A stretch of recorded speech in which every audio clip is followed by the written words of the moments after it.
right. So it's Katrina's birthday. Katrina's birthday this week. Yeah. Okay. Because I talked to her. Oh. Committee will come to order.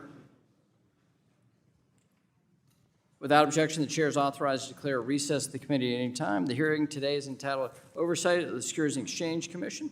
And without objection, all members will have 5 legislative days within which to submit extraneous material to the chair for inclusion in the record. I'll now recognize myself for 4 minutes to give an opening statement. I look forward to discussing a lot of issues here today that are important to the American people. Today's hearing is to conduct oversight of the Securities and Exchange Commission. Based on recent actions taken by Chair Gensler and the majority, it's easy to forget the Securities and Exchange Commission is independent, led by a bipartisan commission. It's not solely run by the chair or a single agency head. That's why it's so critical for Congress and the American people to hear the diverse viewpoints of the full commission, which is why we have the full commission here today. Today, all 5 commissioners are testifying before our committee for the first time since 2019. A lot has changed since then in our markets, the broader economy, and at the SEC itself. Unfortunately, not for the better. Under Chair Gensler, the SEC has become a rogue agency. It routinely exploits its authority to the detriment of our capital markets, innovation, and the American people. Chair Gensler recently said, quote, "We at the SEC live within the laws as Congress passes them," close quote. Unfortunately, nothing could be further from the truth. Don't take my word for it. A wide array of federal judges appointed by presidents from both parties have noted that the lawless nature of Chair Gensler's tenure by overturning rulemakings and enforcement actions. And enforcement actions after enforcement actions, it's overturned. This includes the Proxy Advisory Rule, the Private Fund Disclosure Rule, the Stock Buyback Rule, the Debt Box Rule, Grayscale, Ripple, enforcement issues, the list goes on and on. It's not just for the courts to opine here. And it's not just the courts who've taken issue with Chair Gensler's reckless agenda. More than 250 members of Congress from both parties have signed letters, dozens of letters, in fact, opposing actions taken by the SEC. Chair Gensler has proposed a slew of major interconnected rules that exceed the SEC's statutory authority, often with inadequate justification, economic analysis, and public engagement.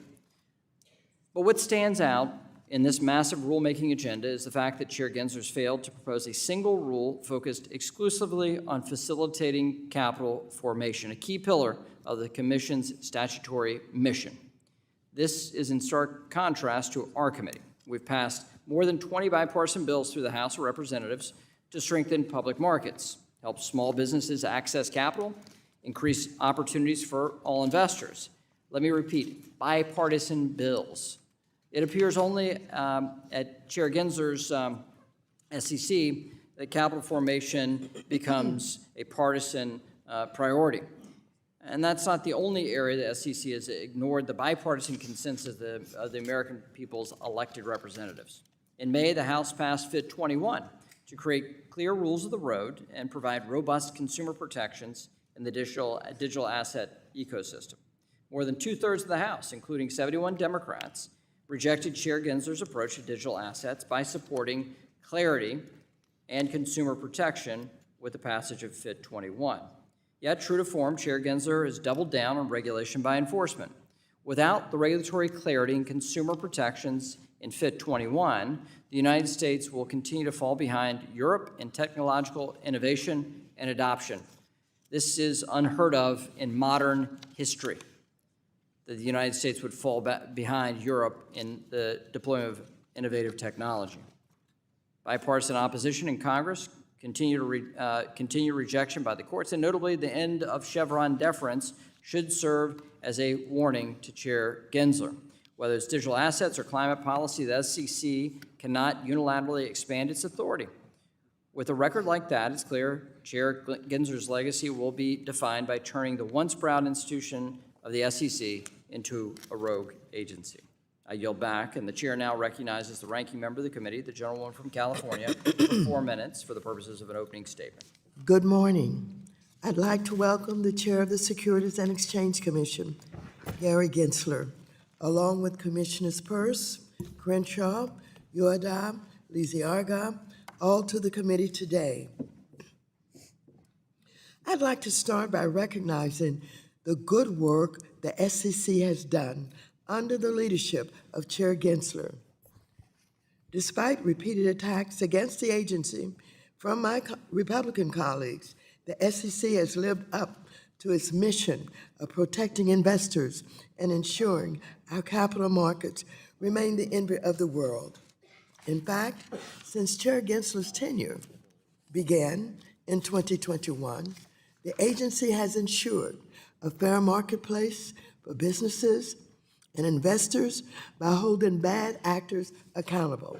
For example, the SEC brought 784 enforcement actions levied against $5 billion in fines, nearly $5 billion in fines.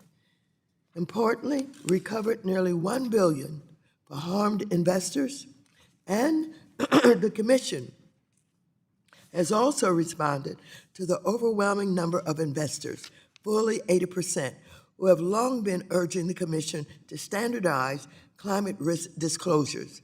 And so, I hope the SEC will also advance additional disclosures like human capital and diversity and inclusion metrics that are not just what investors want, but good for business, bottom line. While the SEC and the rest of the Biden-Harris administration has been doing its job, unfortunately, I can't say the same for all of the House Republicans. The party of MAGA has again taken us to the edge of a shutdown, even though they know they'll need every single Democrat to keep the government open. Our nation is tired of the extreme MAGA Republican Party in Congress. But I want to do something, and I know you do too. Mr. Chairman, before the end of this year, I want us to strike a grand bargain on stablecoins and other long overdue bills. Since 2022, we have been working for hours on end to reach an agreement and have each made concessions.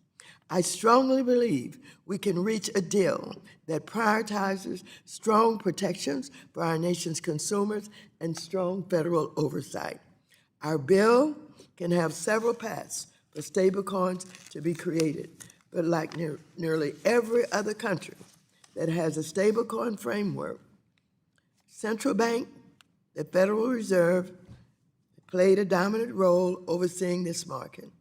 And importantly, stablecoins can only be truly stable if they're backed by safe and liquid reserves, like short-term Treasury bills. But I'll be honest, with less than 3 months left in the 118th Congress, we're running out of time to pass this. I know we can get this done if we focus, so let's make it happen.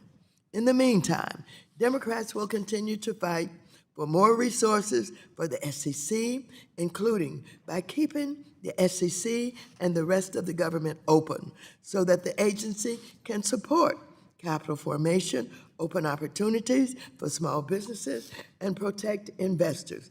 So I thank you again for your testimony, and I'm pleased that the commissioners are here. I yield back the balance of my time, and I've made a public statement to you about bipartisanship. Let's see what you do with it. Well, I thank the ranking member, and I thank the ranking member for starting the conversation during her tenure as chair of this committee and got the committee rolling on digital asset and crypto policy that we were able to, that resulted in bipartisan legislation in this committee. It's my hope that the ranking member will, that we could come to terms on a stablecoin legislation in this Congress, but that we can also provide a little clarity when it comes to digital assets generally. That is the bipartisan will of this committee. Now, the nature of how we do that is where things get a little tougher, and the votes are a little tougher. But I thank the ranking member for the outreach and the public statement of which she has privately told me in no uncertain terms Don't get cornered by Maxine Waters. We'll now recognize the chair of the Capital Markets Subcommittee, Ann Wagner of the state of Missouri. I thank you, Mr. Chairman. Chair Gensler, under your leadership, the SEC has effectively carved the public stakeholders out of the rulemaking process. Despite many significant and interconnected rulemakings, comment periods are averaging almost 25% shorter than under the previous chair. And to make matters even worse, on 3 separate occasions, under your leadership, 10+ proposed rules were simultaneously open for comment. The outcome of this rushed approach is resulting in poorly crafted rules overturned by the courts over and over again, unnecessary costs being imposed on retail investors, and increased bureaucratic regimes for all market participants. It is clear that when it comes to regulating our capital markets, your agenda at the SEC is to move fast and break things. I yield back. Gentlelady yields back. We'll now recognize the ranking member of the Subcommittee on Capital Markets, Mr. Sherman, for 1 minute. Mr. Chairman, this is one of your last hearings, and I applaud you for using it to bring the whole commission to us here so that we could applaud their great work, protecting American investors and making our capital markets the envy of the world. This is a board that has listened to public comment, and particularly in withdrawing or changing the swing pricing proposed rule, the custody proposed rule, and the AI data analytics rule. On crypto, this is the premier agency to protect investors, and it has responsibility for virtually every other intangible investment asset. We can provide clarity, although I don't think it's necessary. We could pass an additional statute to clarify that crypto is a security. Capitalism means that those with capital get to make the decisions, and the efforts here in Congress to blind climate investors by depriving them of the information they want has been answered by the SEC in requiring that huge group of investors is allowed to make the decisions they want to make. I yield back. Gentleman yields back. Today, we welcome the testimony of the Honorable Gary Gensler, Chair of the Securities and Exchange Commission, and the SEC Commissioners, the Honorable Carolyn Crenshaw, the Honorable Jaime Lizarga, the Honorable Hester Peirce, and the Honorable Mark Ueda. Chair Gensler will be recognized to provide an oral presentation of the Commission's written testimony. Before we hear the presentation, though, I want to offer the reminder to those watching that the statements in response to questions that you're about to hear and the Commission is about to give are their views only, which do not represent the views of the SEC or their fellow commissioners. It's also important to note that this is not a meeting of the Commission for purposes of the Sunshine Act, and therefore nothing discussed here should be viewed as making a determination on an action before the Commission. The Commission is not authorized to discuss ongoing litigation or enforcement actions, and members will do their best to steer away from these questions that would call for answers about ongoing cases. But members have questions. So without objection, the written testimony and the written statement will be made a part of the record. Chair Gensler, you're now recognized for 5 minutes for oral representation of your testimony. Thank you, Chairman McHenry. Good morning, everybody. Ranking Member Waters and members of the committee, thank you for the opportunity to testify along with my fellow commissioners. It's good to be together. You said the legal part, but I guess our lawyers will tell me I need to say it too, maybe. But although all 5 of us are here, it's not a meeting of the commission under the statute known as the Sunshine Act, and as a result, we plan to be mindful to avoid deliberating on business before the agency. Each of us will be providing our own views, which do not represent those of the SEC or our fellow commissioners, although we may offer our views, which is a good give and take, and share our concerns or general issues. We'll avoid making any determination as a group during the hearing about the course of action that the Commission should or will make in the future on a particular matter, and consistent with long-running practices, will not comment on pending litigation and enforcement actions. I think we're reading from the same script, Chair. Look, the SEC celebrated earlier this year our 90th birthday. In the aftermath of the 29 market crash and the fraud, scams, and other observed problems, President Franklin Roosevelt came together with Congress to enact a series of laws in the 30s, and Congress and Roosevelt understood how vital our capital markets are to investors, issuers, and a dynamic and growing economy. I can't speak for my fellow commissioners, but I think it's part of the success in these last 90 years in our economy.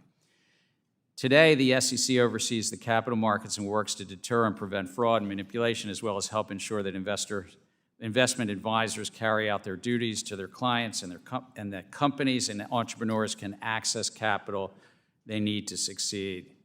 The SEC is a remarkable agency. We serve investors building for a better future and issuers raising money to fund innovation while overseeing the capital markets where they meet.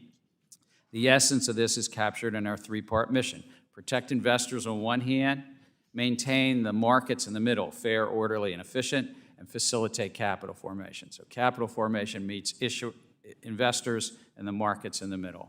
Today, we oversee over $100 trillion U.S. capital markets, and they're the deepest, most liquid in the world. To put this in context, the assets of the entire banking system are just $23.5 trillion.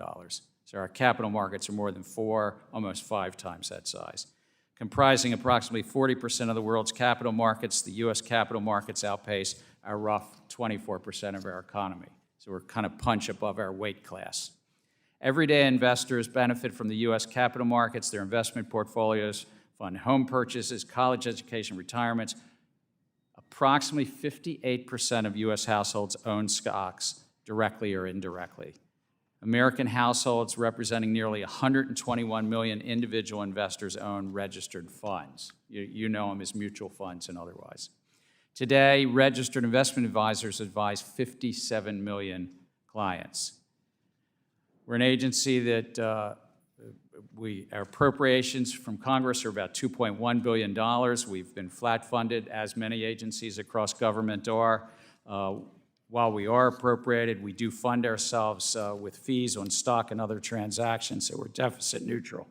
I'm proud to say that in 2023, the SEC staff rated us amongst the best places to work in the federal government. We ranked 3rd among mid-sized agencies. I thank you for the opportunity to testify. Our written testimony was joint among the 5 of us, so it didn't have as many adjectives or superlatives, but it did describe exactly sort of what we've done in the last 12 months, particularly the rules that we had adopted, proposed, or are being implemented.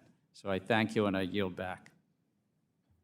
Gentleman yields back, and that is a representation of the opening statements for the 5 commissioners. We appreciate you yielding additional time back and for the rest of the commissioners deferring. So we can get into questions. I'll now recognize myself for 5 minutes. Chair Gensler, in March, the Agriculture and Financial Services Committee sent you a letter about the regulatory treatment for Ether, the native token of the Ethereum blockchain. In the letter, we expressed concern the SEC is using different terms to describe digital assets. This includes crypto tokens, crypto security tokens, crypto asset securities, digital asset securities, and digital asset securities that are investment contracts. Does the SEC differentiate between crypto tokens and tokenized securities?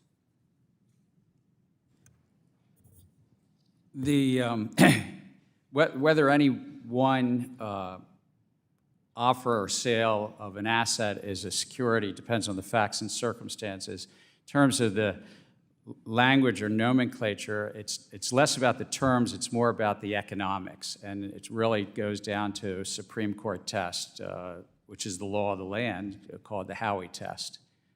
And whether an investment contract is being offered and sold to the public, and that public is looking to others in a common enterprise, anticipating a profit.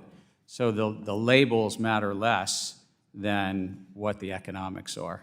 But there are different terms, and words have meaning, and the fact that you've used multiple different words to explain what seems to be the same phenomenon, I think really raises questions about clarity. Well, the laws are clear, and it's written by the Supreme Court, but also... The laws are clear, but what we're seeing from the SEC is a lack of clarity. That's what I'm trying to ask you about. You have no... the direct question is about the different terms, and rather than answering that question, you answered a separate question. Kudos to you. Commissioner Peirce, let's get into this question. Do you think that one reason why multiple terms are being used here for crypto is that there's no regulatory clarity or consensus identifying which tokens may or may not be offered pursuant to an investment contract? I think that's absolutely true. We've taken a legally imprecise view to mask the regulatory lack of clarity. So this question of an investment contract, the SEC defined crypto asset securities as an investment contract represented by the underlying crypto asset. Yet, tucked away in a footnote on an amended complaint, the SEC clarified a security is determined by the, quote, contracts, expectations, and understandings centered on the sales and distribution of a digital asset, and not that the digital asset itself is a security. Is the SEC using inconsistent standards here? I mean, is that what's happening? I think what's happening is that we're trying to be ambiguous because the legal precision carries with it real implications. And this is why people have been coming to us and saying we need clarity. Is the token itself a security? Or is it part of an investment contract? Is it being sold together with an investment contract? If it is, what is that investment contract and how long does it track along with the token? By using imprecise language, we've been able to sort of suggest that the token itself is a security apart from that investment contract, which has implications for secondary sales. It has implications for who can list it.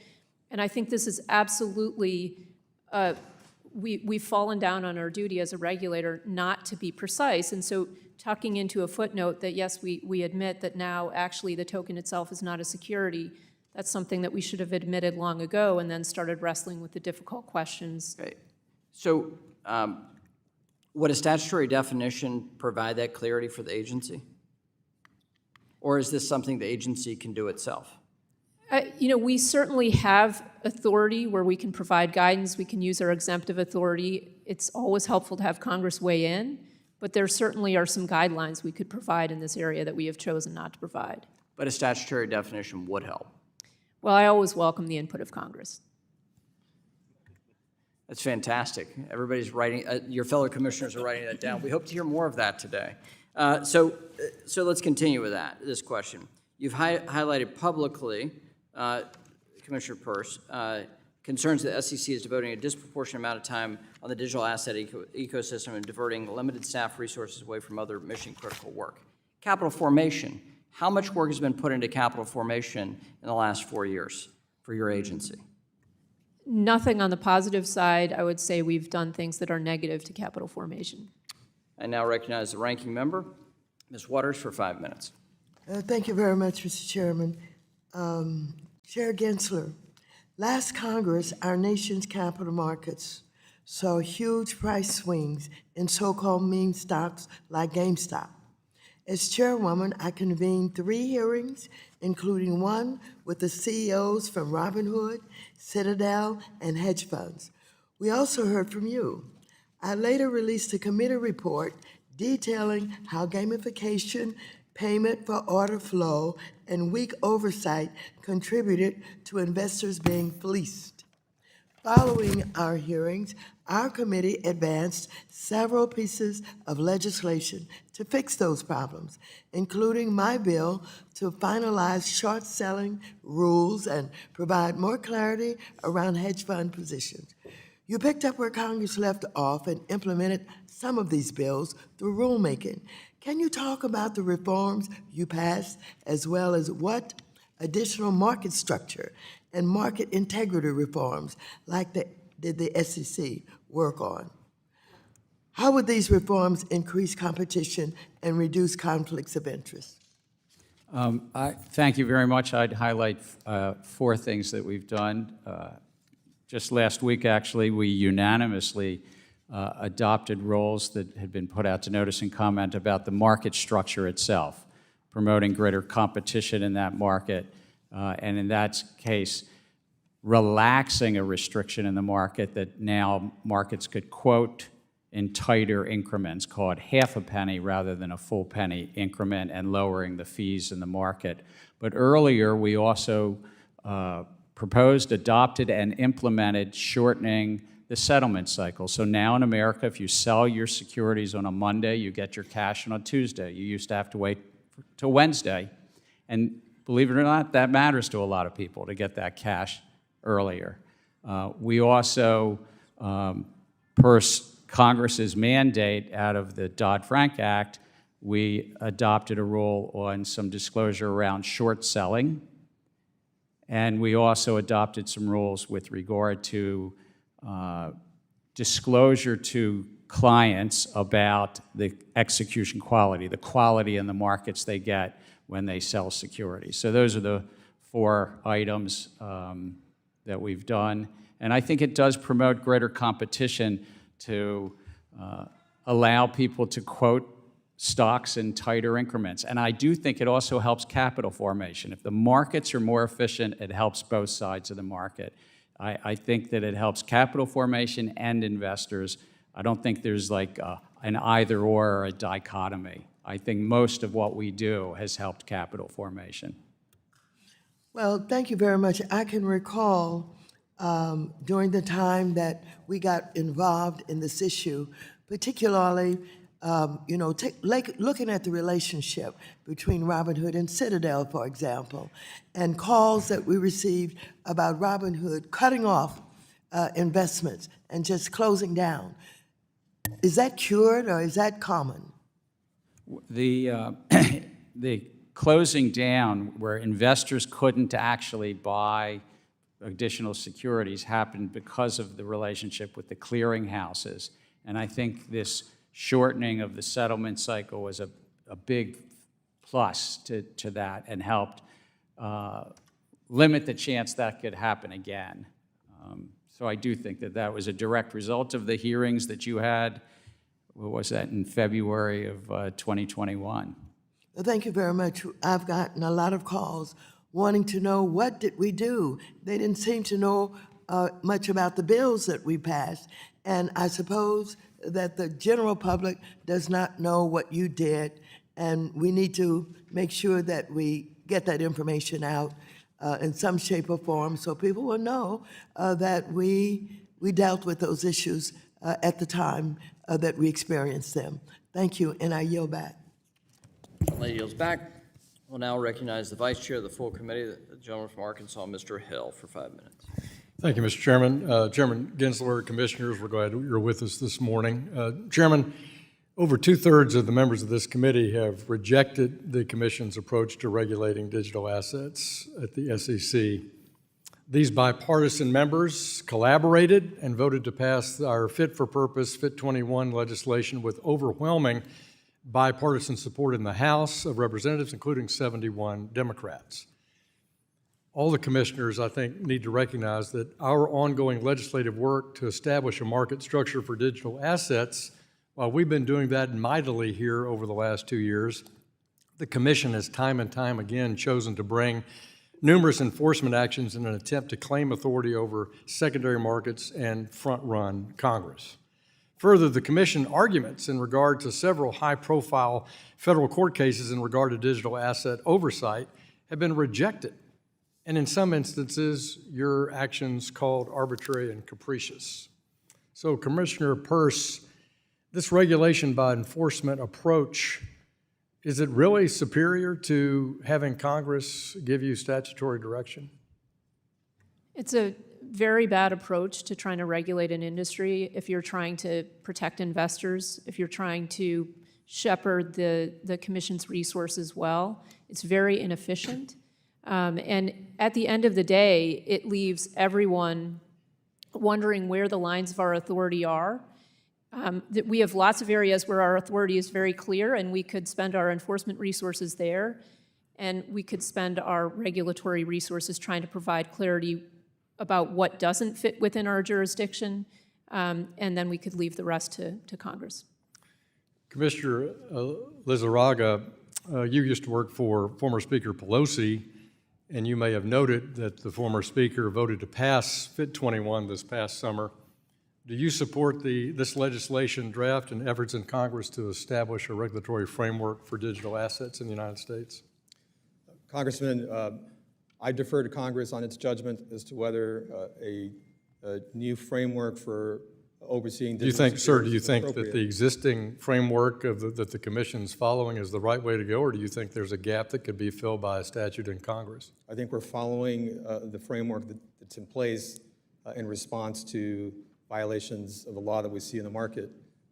So I think it's something that we're doing in pursuit of our mission and in light of the fraud that occurs in that market. And Well, we all want people to investor go after fraud, but this is about people who are trying to do the right thing, and they find that an impossible task with this SEC. Commissioner Ueda, the Commission has failed to use its discretionary authority that the chairman noted in his opening statement under Section 36 of the Exchange Act to provide some regulatory clarity in the digital asset ecosystem.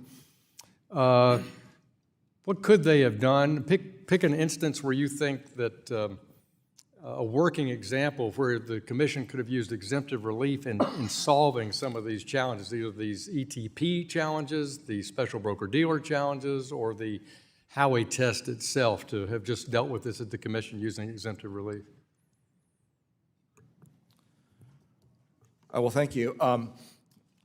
The Commission has a wide range of existing tools that we could use to address the lack of clarity, whether it has to do with the status as a security or whether it pertains to broker-dealers or exchanges or custodians of these types of digital assets.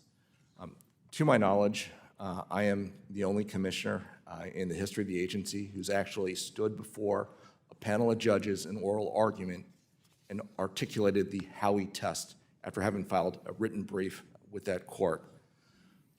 One of the things, so the Howey test is an investment of money in a common enterprise with the expectation of profits from the efforts of others. That's from the Supreme Court. Numerous other circuit courts have elaborated what exactly that means.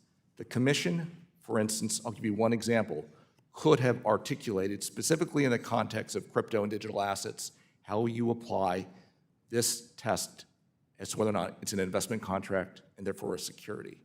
We've done that before.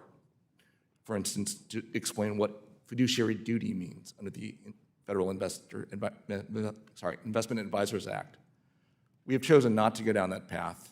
And right now, I've been with the Commission for 20 years, or for, 18 years. I've been a securities regulator for 20 years. We are now entering into our second decade of thinking about this issue. It first popped up on my Thank you, agenda. Commissioner. My time has expired. I yield back, Mr. Chairman. Gentleman yields back. We'll now recognize the gentlewoman from New York, Dr. Velasquez. Thank you, Mr. Chairman. Chair Gensler, as you know, Section 956 of the Dodd-Frank Act tasked you and 5 other agencies with promulgating a rule to ban executive pay that incentivizes inappropriate risk-taking at financial institutions. Even though the law gave the agencies an April 2011 deadline to promulgate a rule, we still don't have one. Since last year's banking crisis, Senator Van Hollen and I have written to you twice about this issue. 4 out of the 6 agencies have moved forward with a new proposal earlier this year, but the SEC and the Federal Reserve have not. Why did the SEC not move forward with the 4 agencies earlier this year? Thank you. I take the mandates of Congress very seriously. When I got into the job, there were still about 10 from the Dodd-Frank Act, including Section 956, not yet done. We've moved on, I think, all of the others, if I'm not mistaken. On this one, it has to be a joint rule, and once the Federal Reserve told us that, and they've told us at staff level, they've told us at the chair level, that they were not yet ready to move on it. I thought it was best just Sir, you said that you're taking this job seriously. It has been 14 years.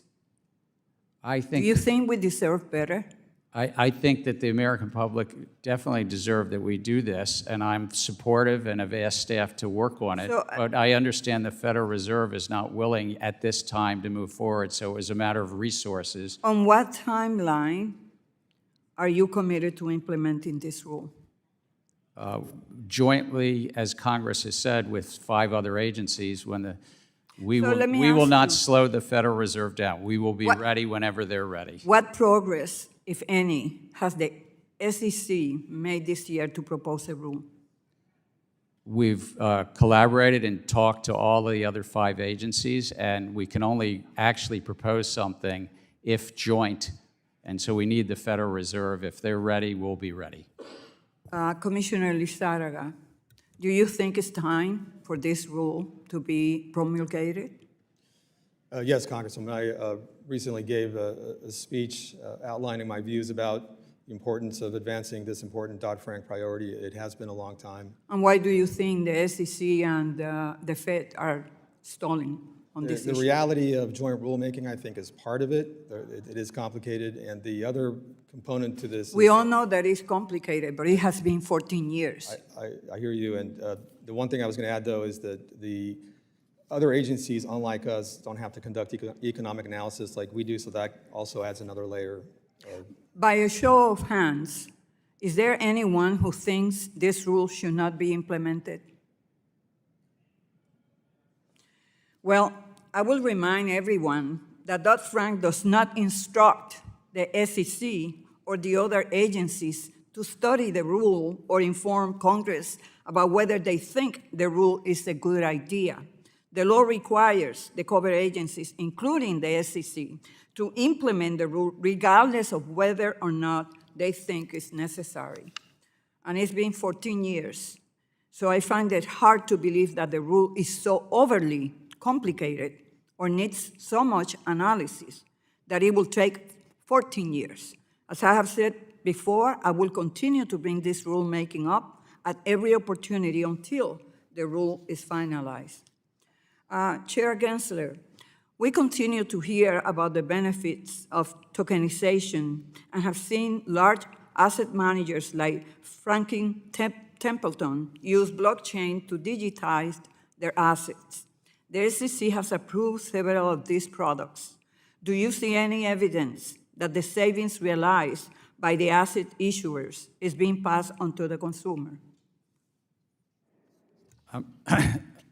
I'm not familiar enough with any one of the projects, but regardless of where somebody stores their ledger, if they tokenize security, an equity, a bond, or an investment contract, it's important to make sure that the investors and the investing public have the disclosures they need. But just putting something on a tokenization, on a blockchain ledger, doesn't change the economics. It's whether it's a good investment, and Thank you. we stay merit neutral on that. I yield back. Thank you, Mr. The Chairman. gentleman from Oklahoma, Mr. Lucas, is now recognized for 5 minutes. Thank you, Mr. Chairman, and thank you, Chairman Gensler and the commissioners for appearing today.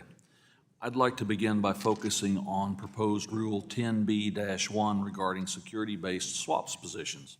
And Chairman Gensler, we've discussed this proposal before, and I appreciate your willingness to engage on this rule and to meet with stakeholders.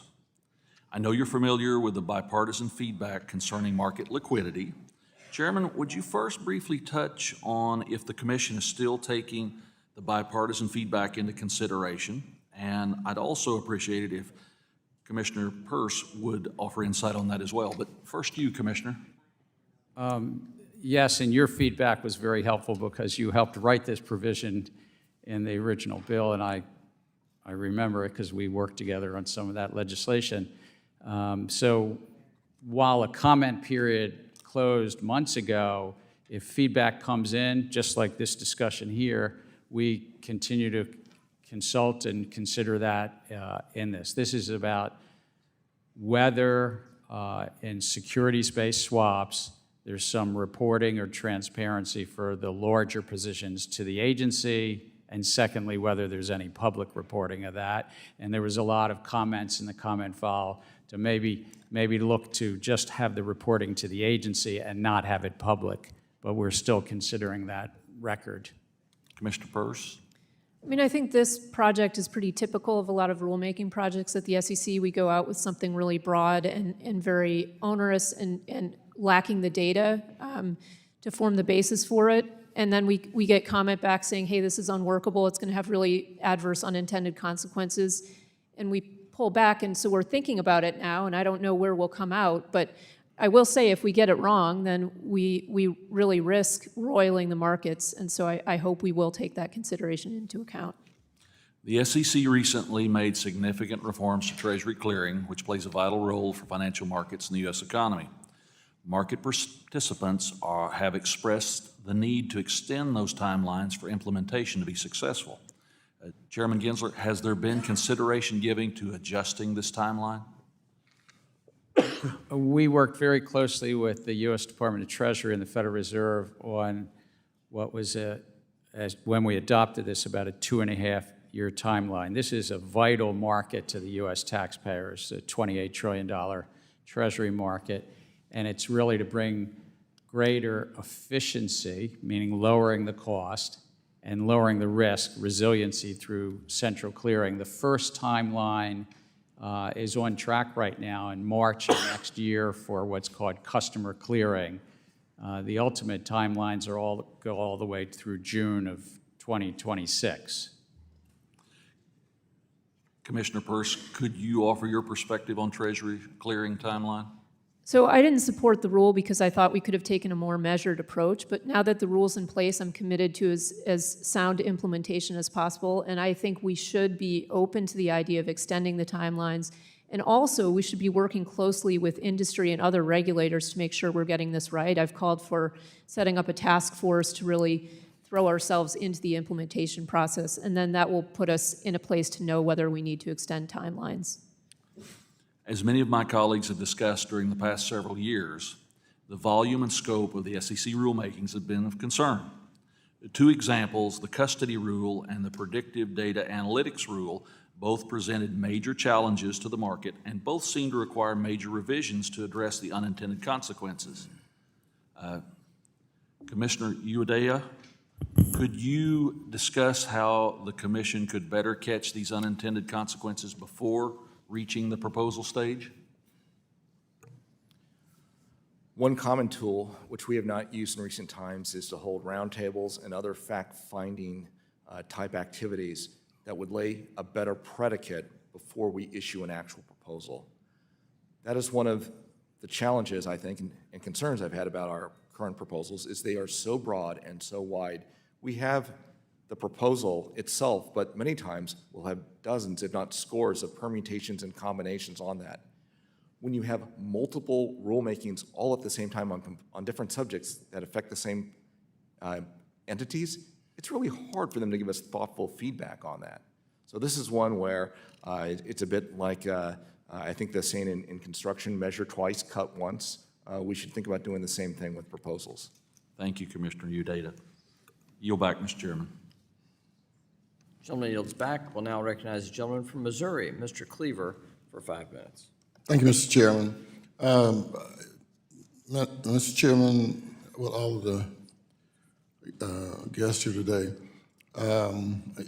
some of you may have been told when you were kids that paranoia is bad, and that we need to avoid that. It's just stuff going on in our heads. But I learned when I was a kid that bad stuff does happen that you thought about, and so therefore I reject any attempt to convince me that I should not be paranoid about AI. It is a major concern, and I don't know if any of you saw that movie called iRobot. It ought to be required reading for everybody with the SEC and our financial agencies.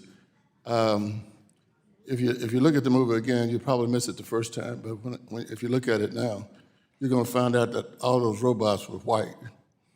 And I was thinking, Will Smith should have gotten a couple of black and brown robots, but You know, that's just my paranoia. I know that you have been somewhat concerned, Mr. Chairman, and I agree. I think I agree with what you were trying to say in an article, that if we are not intentional with rulemaking, we could set ourselves up where powerful AI systems could dominate human decision-making. What should we be doing as it relates to AI? I think it's one of the most transformative technologies of our times, but I share your view that it presents challenges. I think of another great movie. It was a romantic comedy, not I, Robot, but Her. And you might remember Scarlett Johansson is the voice of the virtual assistant, girlfriend to Joaquin Phoenix.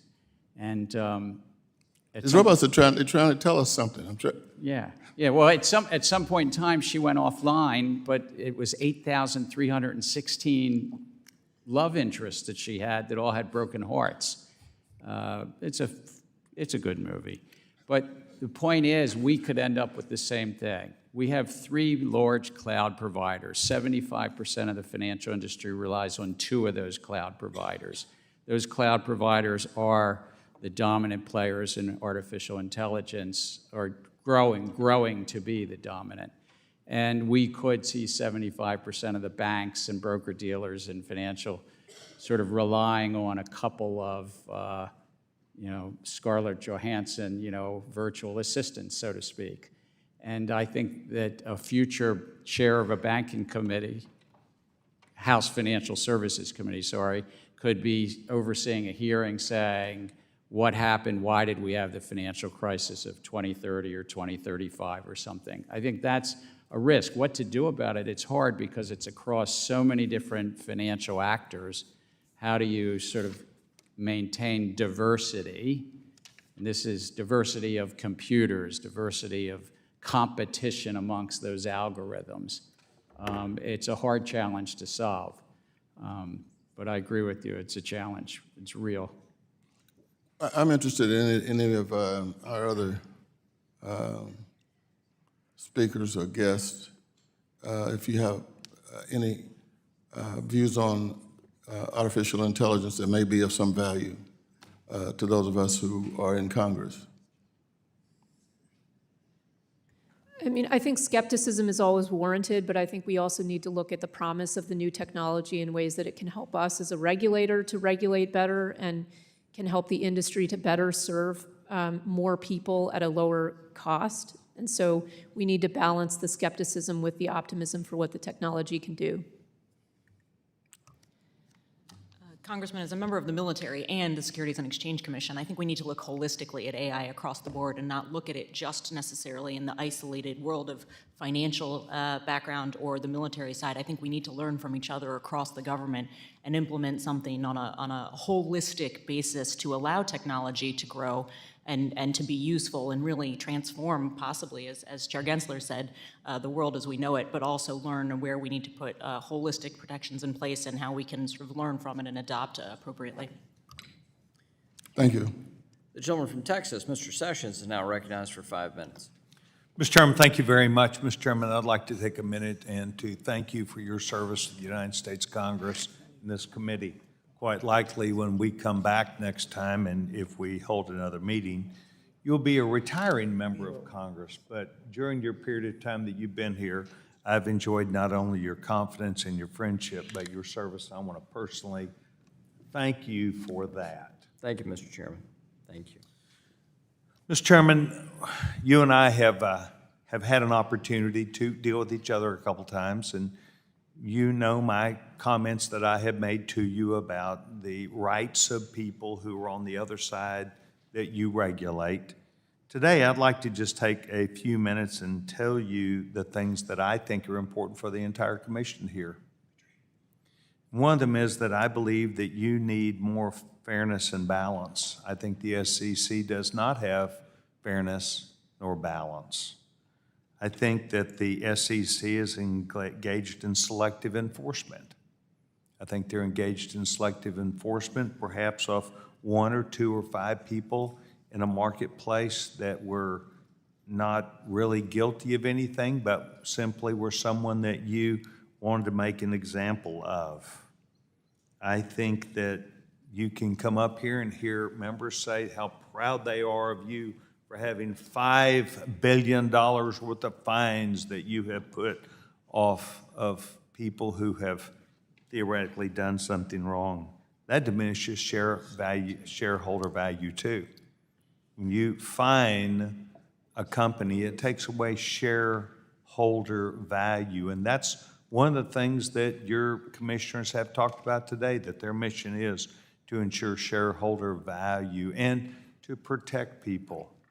Mr. Chairman, I believe that you should engage, as well as all the commissioners, in making sure that you do not make examples of a few select people.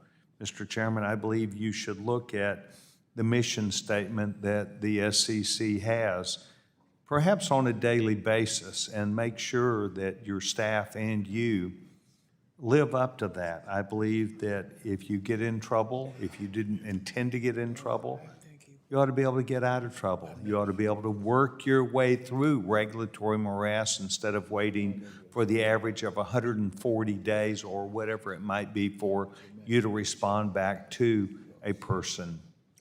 Mr. Chairman, I believe that the marketplace is complex.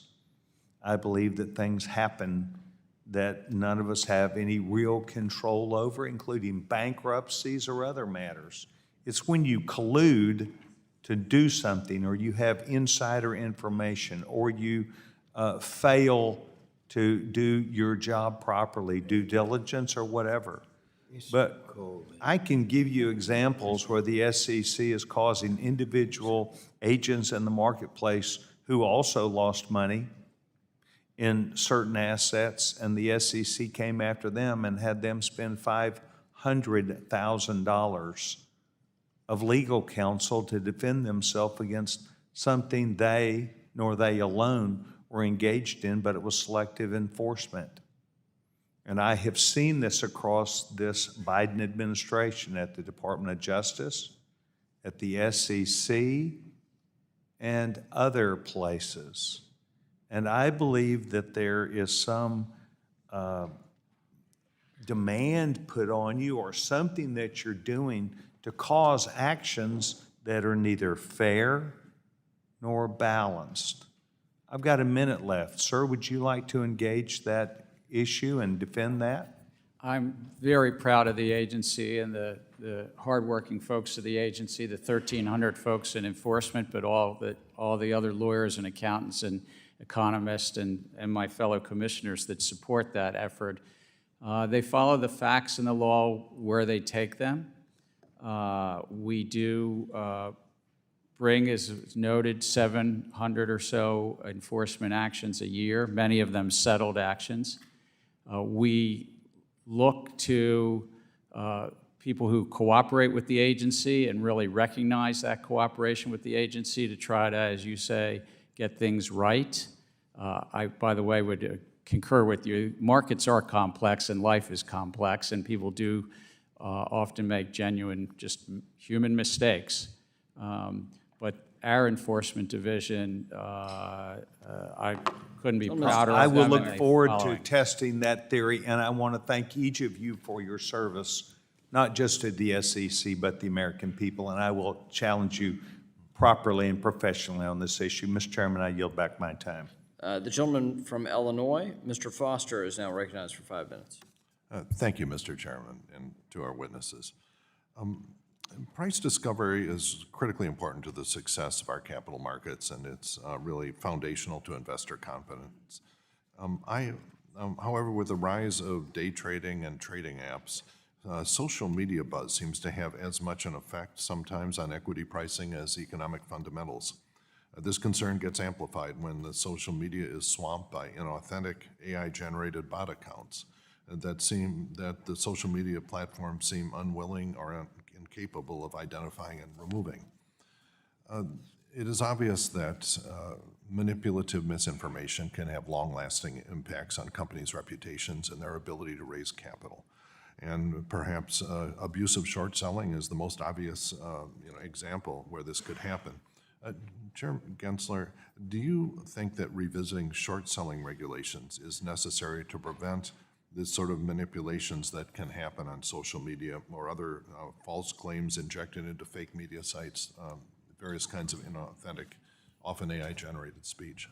Let me start with artificial intelligence and then go to the short selling, if I might. But I think fraud is fraud, and whomever deploys a model has a responsibility to make sure that they're not using that model to defraud the public, manipulate the markets, as you say. But I think it will be an interesting challenge over time, whether this committee or judiciary committees across government will have to sort of address this concept of the state of mind and what's the lawyers call scienter. Is the model thinking the human that deploys them, I believe, has certain responsibilities, but that may play out in Congress as well. I think in terms of short selling, it is an important part of the markets. This is a very important part of price discovery that we, in our capital markets, somebody can express a view that a stock will go up, and somebody can express a view that it's going to go down. What's critical is that people are not trying to make false claims, lie to the public, manipulate markets. Yeah, and so the issue is the anonymous AI-generated trash that's appearing on social media and our inability apparently to stop it. And that's very different than an opinion letter in the Wall Street Journal where everyone knows who's involved. It's a very different. And I can only speak for myself, but I contend that that individual who deploys the model has certain obligations to ensure that that model is not making false claims, misleading. If we can figure out who they are. Well, separately, I've heard concerns from industry participants about influencers, bloggers, celebrities, and others that use their celebrity status to promote investments without disclosing that they are in fact being paid to do so.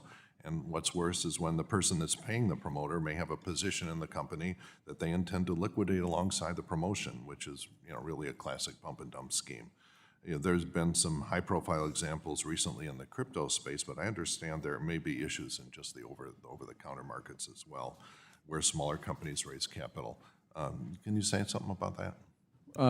Congress actually spoke of this in our original statute and thought that when you were advertising or promoting a stock or security, that you had additional obligations. So put in place rules, a law against if you're touting, you have to say who paid you and did you get paid.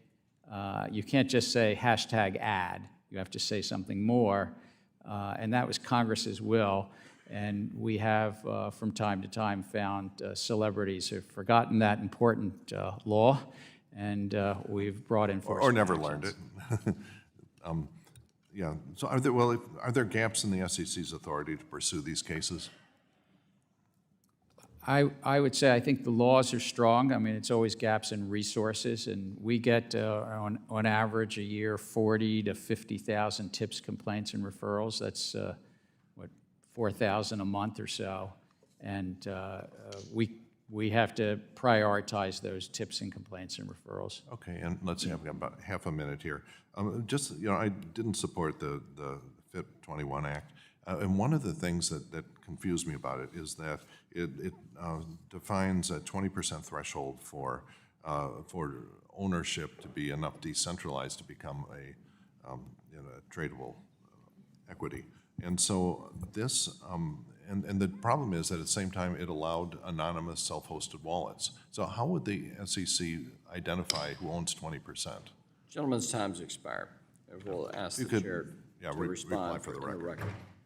The gentleman from Michigan, the chair of the Oversight Subcommittee, Mr. Heising, is now recognized for 5 minutes. Thank you, Mr. Chairman. I'm going to take one quick second, and I first want to say thank you to you for your leadership, your confidence in not just me, but your leadership team as we tackled some very tough issues, and more importantly, your friendship. And of course, I'd appreciate 15 seconds back on the clock. But it is an important note to say thank you. I'm going to start here. First of all, thank you all for being here. I think this is an important step. It's been quite a while since we've seen all of you here at one time. Commissioner Peirce, you have noted that in keeping with the materiality standard informing SEC rulemaking on disclosures, quote, information is material if there is a substantial likelihood that an objective, reasonable investor, by the way, that's language that Thurgood Marshall used in the 1976 court case establishing materiality, would consider the information important to an investment or voting decision. All reasonable investors value financial returns, but they may diverge in which non-economic considerations are important. Could you explain the difference between that, why the Commission has diverged from this traditional, well-established materiality standard, and we've started hearing, quote, decision-useful language? Unpack that a little bit, please. I think the reason to depart from a materiality standard and instead embrace this more ambiguous decision-useful standard is so that we can listen to the voices of non-investors, people who have non-investment interests in companies and seeing companies do things. And so you open it up to this wide range of stakeholders who has any list of non-essential, non-economic interests in a company. And you have concerns with that? Absolutely. I mean, our job is to get information to investors to help them make decisions, not to a random group of stakeholders. And it seems the courts have had concerns with that as well. All right. Chair Gensler, we've seen there be an uptick in the industry pressure at the court level against the SEC, but we've also seen the SEC embark on a rulemaking agenda that some have called frenzied and rushed. In testimony before the committee, the chair noted the number of finalized rules is less than a number of my predecessors in a comparable time frame, essentially that your rulemaking onslaught is on par with past chairs. Again, to both Ms. Peirce and Mr. Ueda, although the chair might technically be correct on that, isn't it true that the breadth of this rulemaking is indeed historic that you've seen? And how would you respond to those comments about it's just been business as usual at the SEC? Yeah, the breadth of the subject matter covered, the number of rules, and the complexity of the rules, and as Commissioner Ueda mentioned, the number of different alternatives being offered in those rules means that it's a very difficult lift for the public to respond. Mr. Ueda, quickly. Yeah, you can't compare just top-line numbers. You have to look at the substance, and these are very, very complex and wide-ranging rule proposals under the current chairmanship. Okay, I'm going to try and get through two more things here, and Chair Gensler, I'm going to turn to you. I'm increasingly concerned the SEC is moving away from that, acting as an independent commission as it's intended to be. Obviously, I believe the overreach via the climate disclosure rule now seems to be extending to companies seeking accessing U.S. stock exchange, the ability of ESG activist groups to unduly influence what is supposed to be an impartial assessment of a company creates a dangerous precedent. Last week, the House passed my bipartisan piece of legislation that pushes back on some of these groups who, frankly, have hijacked our capital markets process. Please, yes or no, as I want to hit one more, will you commit to ensuring the SEC will not allow ESG agendas to drive whether a company that has accurately and fully disclosed its business operations and risk can be publicly listed in the U.S.? I don't think it's a confusing question. Are you going to allow ESG activists to influence your decision whether a company is allowed access or not to be listed? Companies, as long as they comply with the law, can list, and I also want to agree with Commissioner Peirce earlier. Materiality is about the investors, and decision useful, because they were words I use, are about investors. Investors making decisions, I've got not 5 non-investors. Sorry. PCAOB, yes or no, if, as Ms. Ho at the PCAOB has said, that the actions may end up breaking the public company auditing profession's back, particularly for small firms. Yes or no, if we break the profession in the name of investor protection, are we really protecting investors? I know I will ask for a written response on that, but I appreciate that, Mr. Chairman, and I yield back. The gentleman from California, Mr. Sherman, is now recognized for 5 minutes. All the money and power in this town is with the crypto industry. They make money, literally by making money. They put a couple $100 million that we know about into politics just recently. And of course, I say that we know about because crypto's one magic skill is the ability to hide money, hence the name cryptocurrency, which means hidden money. And if you look at our campaign finance laws, there's no way for to enforce them when a politician accepts crypto and has really no idea where that money's coming from. Thank you for standing up to crypto. Thank you for standing up for the rights of those investors who care about the environmental impact on of their investment. And let me point out that many courts' decisions have basically come down to materiality is decision useful information, and it is simply a renunciation of capitalism for government to say, investor, you're wrong. You can't make decisions based on the environment. You have to make your decisions only based on earnings per share. Last I heard, government telling the investors what to do is not the capitalist system. Commissioner Crenshaw, you haven't had a question. This is something we discussed. And it particularly concerns me about the crypto industry. It's my understanding that you have ethics rules so that if you leave the commission, you can't lobby the commission for the people who are paying you for another 2 years. Now, we know crypto is trying to influence Congress, but there are hundreds of us. It's very inefficient. There are only 5 of you, and frankly, they don't really want to influence us. We want to influence you. It's my understanding that crypto is free to offer any one of you a $5 million a year, 5-year contract, so long as in the first 2 years you're not going to be lobbying the commission. Do I have that right? Is that the rule? Or I'm not suggesting any career changes here, but are the rules so loose that any commissioner could take a $5 million a year contract from crypto? I believe they could take a job at a crypto entity, and there are ethics restrictions in place. And the ethics restrictions don't differentiate between a $250,000 a year job and a $50 million a year job? I don't believe so.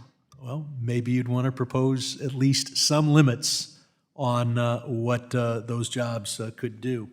I'm concerned, Chair Gensler, about Webull and others who might have investor information in China.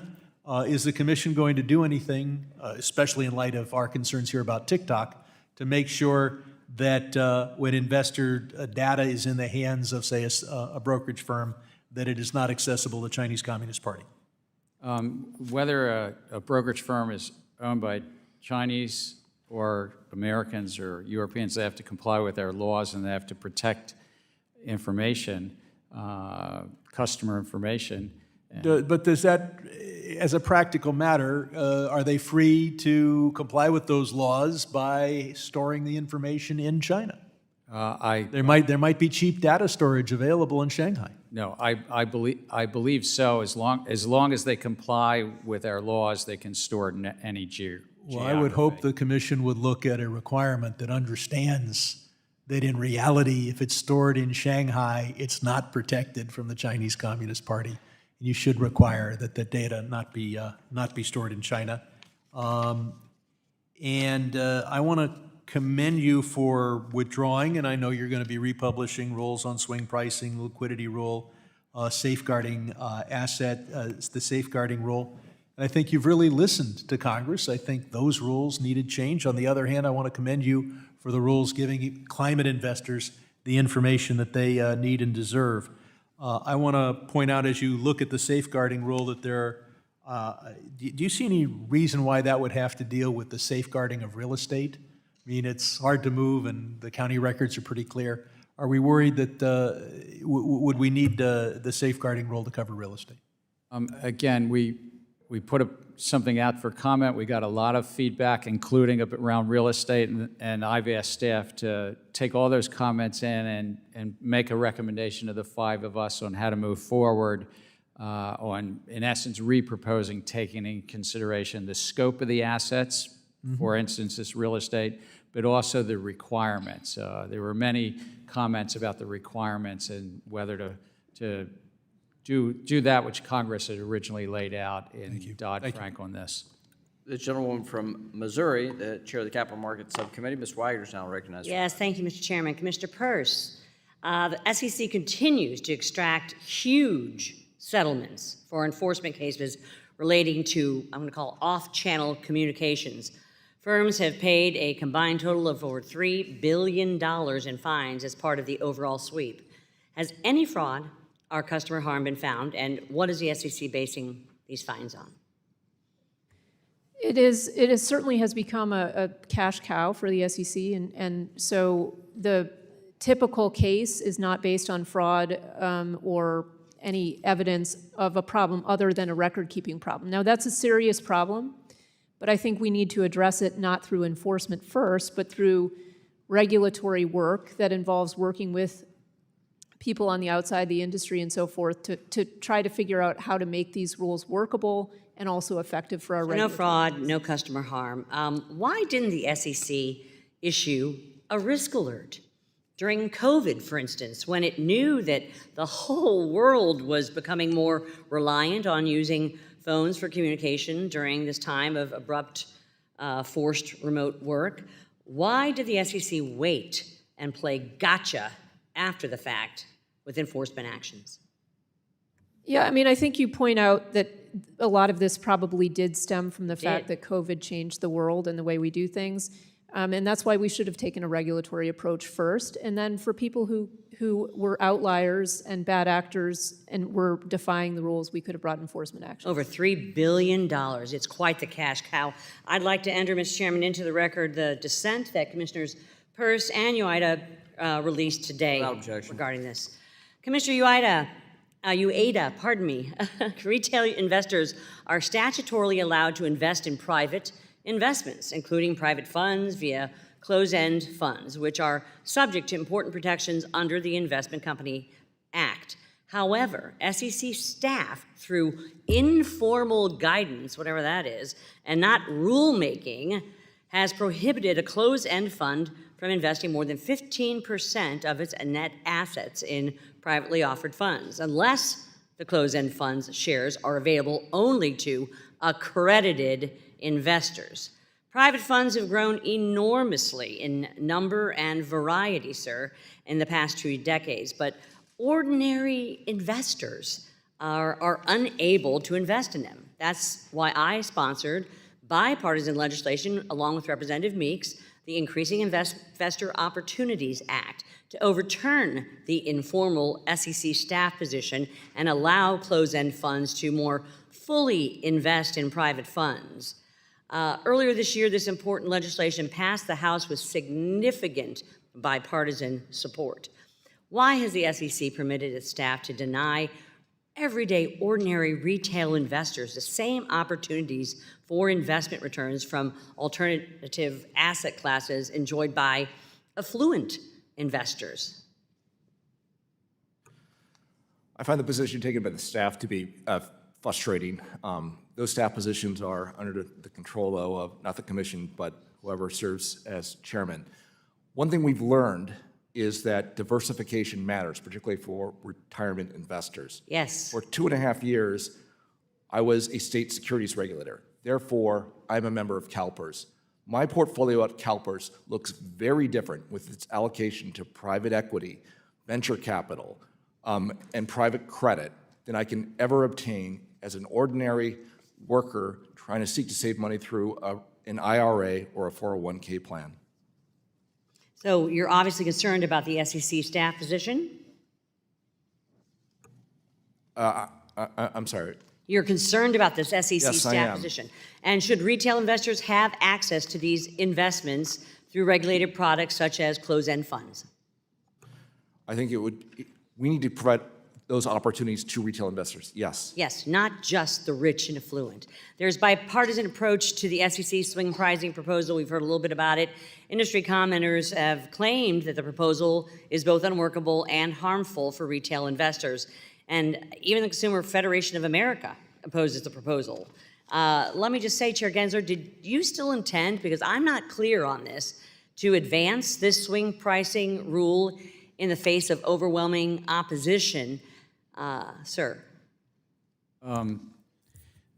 We got a lot of comments, as you mentioned, about the challenges of that rule. Also, I want to note that the banking regulators oversee about $6 trillion of collective investment trusts, and what we've said, and what I've said is, until we see what the bank regulators do, I think All right, we so should still not clear. put a hold on this. I would say to Mr. Sherman and others that oppose it greatly, along with two of your commissioners, a reproposal cure has got fatal flaws too. So I yield back, Mr. Chairman, as my time has expired. The gentleman from Massachusetts, Mr. Lynch, is now recognized for 5 minutes. Thank you, Mr. Chairman.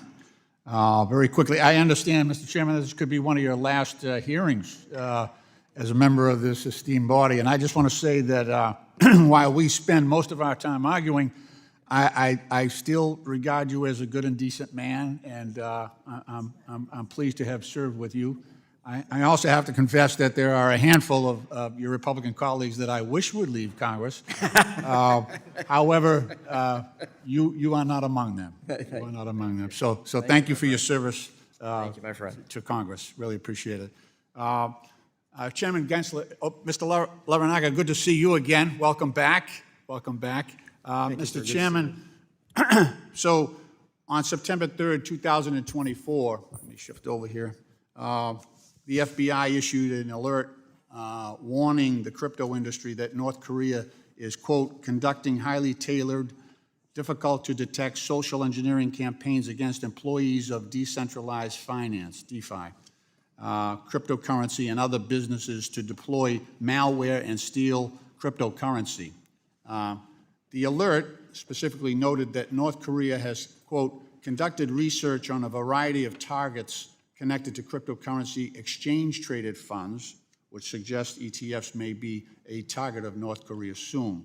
So North Korea, as you well know, is a serious threat to the United States, and I know you've done an awful lot of work on the crypto ETFs, and I know you're aware that the vast majority of the hundreds of billions of dollars worth of funds in these ETFs are held in custody at a single entity. And just the structure of this, doesn't this put investors' funds, unlike the traditional financial system, doesn't this put investors' funds at serious risk if there is a breach, a cybersecurity incident? It is one of the sort of structural challenges with crypto itself, that it's stored on this irrevocable ledger, that if somebody takes a hack and is able to take it, and so the concentration could be a risk, and that's why competition is good as well. I know there's other service providers that are looking to provide that service to custody that crypto as well. It's ironic that, this is supposed to be a decentralized system, but we have this concentration that introduces so much risk in the system. No, it is most definitely. Finance tends towards concentration, but crypto field is not immune to that. There's quite a bit of concentration. That FBI alert that went out also noted it was attached to a whole report that talked about $4 or $5 billion of investor harm that had happened just in the last year as well. Right. The other piece of this related to that is the way the stack works. So you've spoken before about the risks of the vertical integration of crypto, where we have, for example, you get a single entity should not be acting simultaneously as an exchange, then a broker and a dealer and a custodian, because that puts customer funds at risk and presents conflicts of interest as well, as we saw with FTX. Can you talk about that? Can you talk about why these are concerns, and do you take issue with the proposed market structure legislation under FIT 21 that's been introduced and what changes you might suggest? Look, I think one of the hallmarks of our capital markets have been that stock exchanges are separate from broker-dealers, that they each make money, they each have an important role, but that conflict is not mixed. We wouldn't have the New York Stock Exchange actually operating a hedge fund, operating the dealers on the floor as well. They're kind of separated. And we've seen in the so-called crypto exchanges commingling this and also taking custody of their customer funds, and at times, as you mentioned, the FTX collapse, being fast and loose with those customer funds. Yeah, what I worry about is it seems to be that the crypto industry and in Fit 21 has proposed, because this is, digitized and we're going to put this on a blockchain, that we can sidestep all of the regulations that we've adopted here for the traditional finance industry. I think that the time-tested protections are really important. I would also say court after court has actually spoken, it's to an earlier point if I can, that this Howey standard is actually quite clear. One court said Howey provides clearly expressed test for determining what constitutes an investment contract.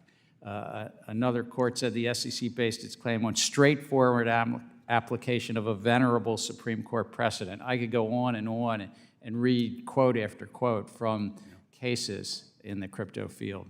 Well, thank you. Thank you for your courtesy, Mr. Chairman, and I yield back. Thank you.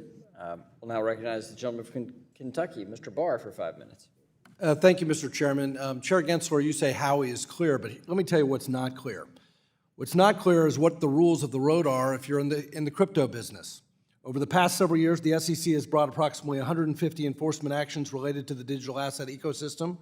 In 2023 alone, the SEC brought nearly 50, up from 53% from 2022. Let me read a description of what your agency is doing to one particular company, Coinbase. Today's Wells notice does not provide a lot of information for us to respond to. The SEC staff told us that they have identified potential violations of securities law, but little more. We asked the SEC specifically to identify which assets on our platforms they believe may be securities, and they declined to do so. Today's Wells notice also comes after Coinbase provided multiple proposals to the SEC about registration over the course of months, all of which the SEC ultimately refused to respond to. So, Coinbase repeatedly, 30 times, tried to come in and register with the SEC, and the SEC refused to respond. They then submitted a petition for a rulemaking, which was rebuked, which was completely ignored.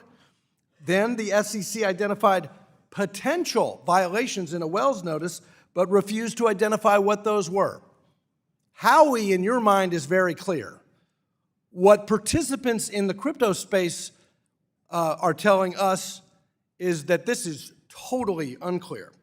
Commissioner Peirce, is this moving target, is this lawlessness by the Commission conducive to investor protection? No, it's not.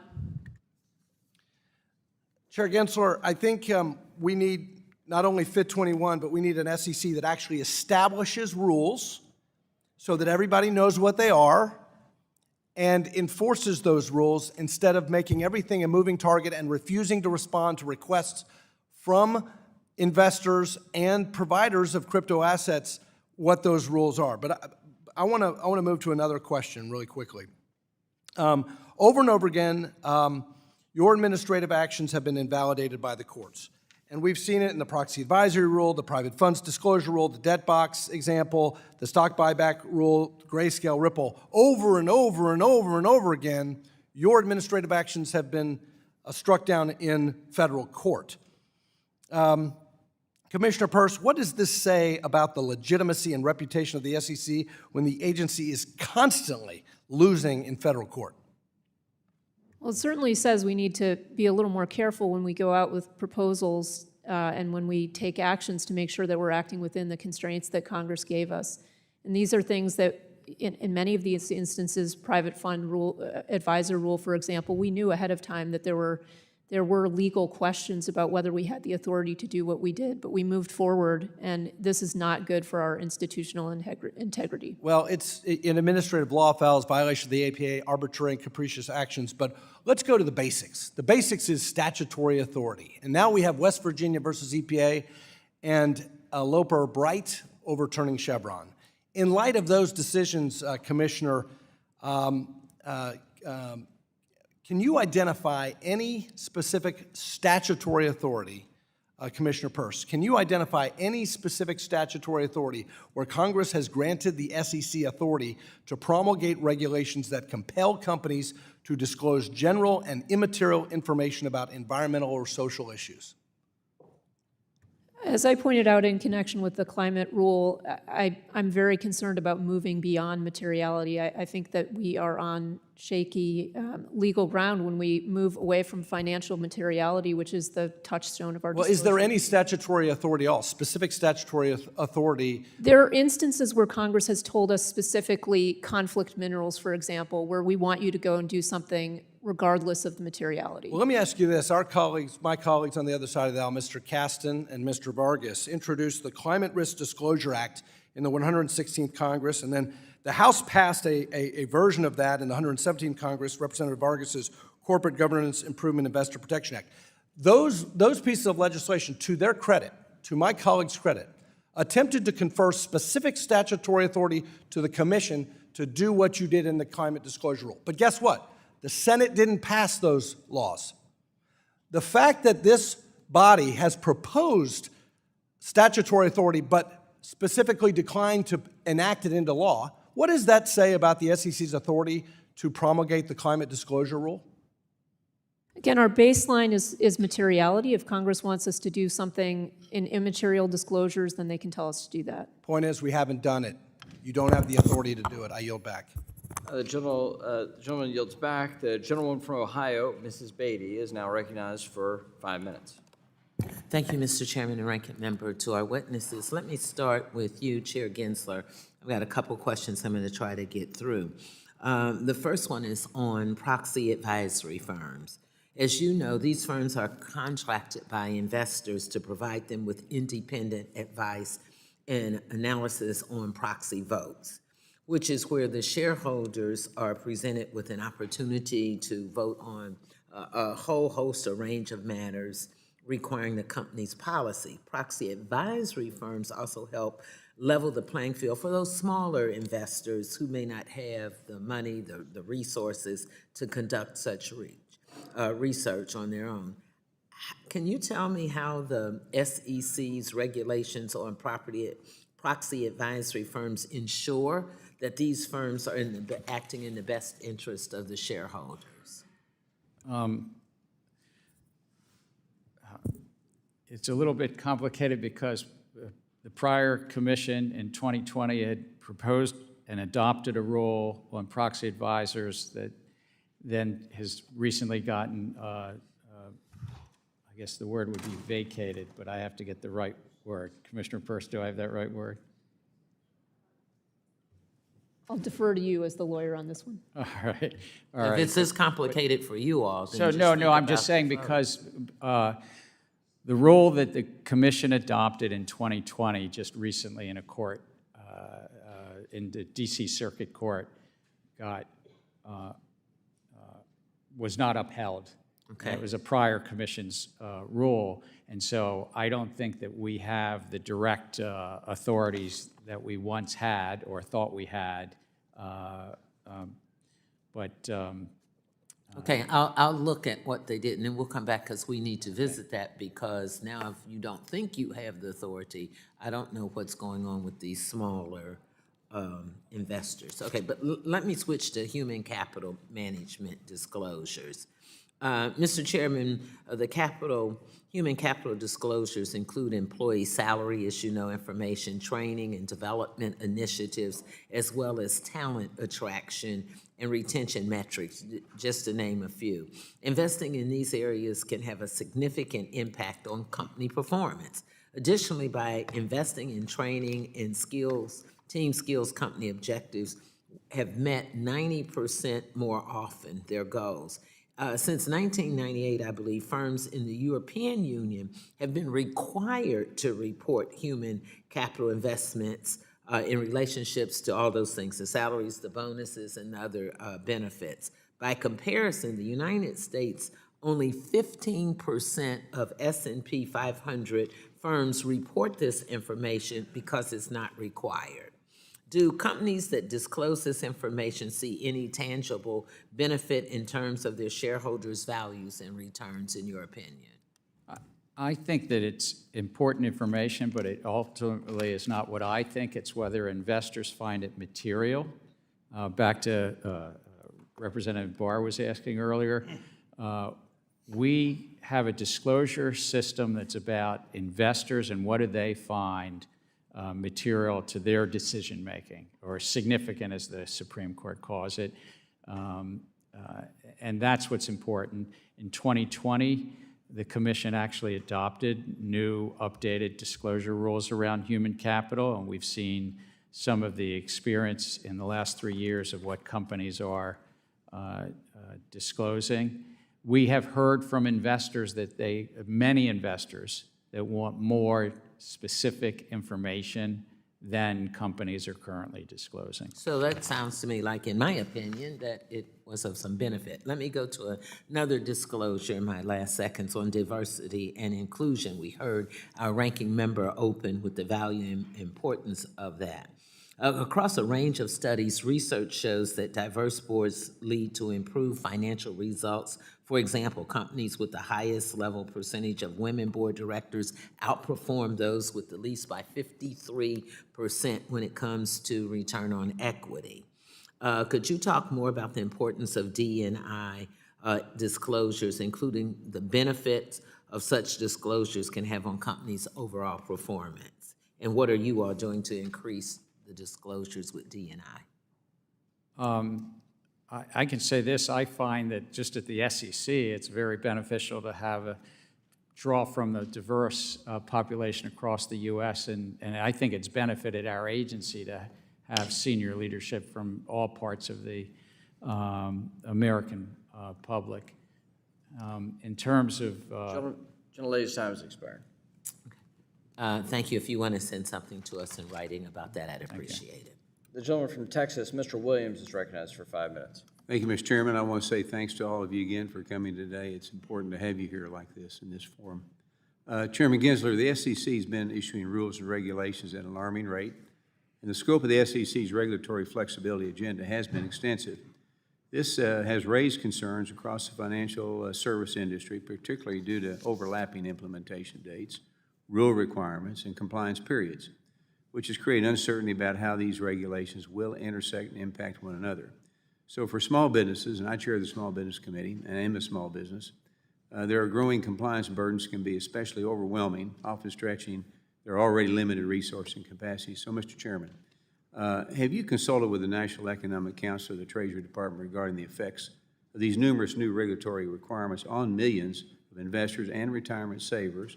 And if you have, what feedback have they provided? And furthermore, is the SEC considering the significant resource strains that firms may face when required to implement these rules simultaneously? We put each of our rules out with economic analysis and also a call to small businesses to get their feedback. And we do take it very much into consideration, whether it's from small businesses or if it were a comment from the Small Business Administration, for instance, if they had feedback for us. Or I think you mentioned the U.S. Treasury Department. On a number of our rules, not all of them, on a number of our rules, we go to them in advance, whether it's about the Treasury markets or the capital structure. But we're an independent agency from the U.S. Treasury Department. Okay. Commissioners Peirce or you ought to, do you have a comment on that? I think we consistently overlook the disproportionate effects on small businesses, and that has been very evident in our failure to use accommodations for small businesses. Occasionally, we give them a little more time, but I think we could do much more. I agree. There is a disproportionate impact on small businesses, and in some cases, there are loopholes that allow us to not consider the effects. For investment advisors, the rules say you have to give special consideration if you have $25 million or less of assets under management. Well, as it stands today, you need to have at least $100 million of assets under management just to register with the SEC.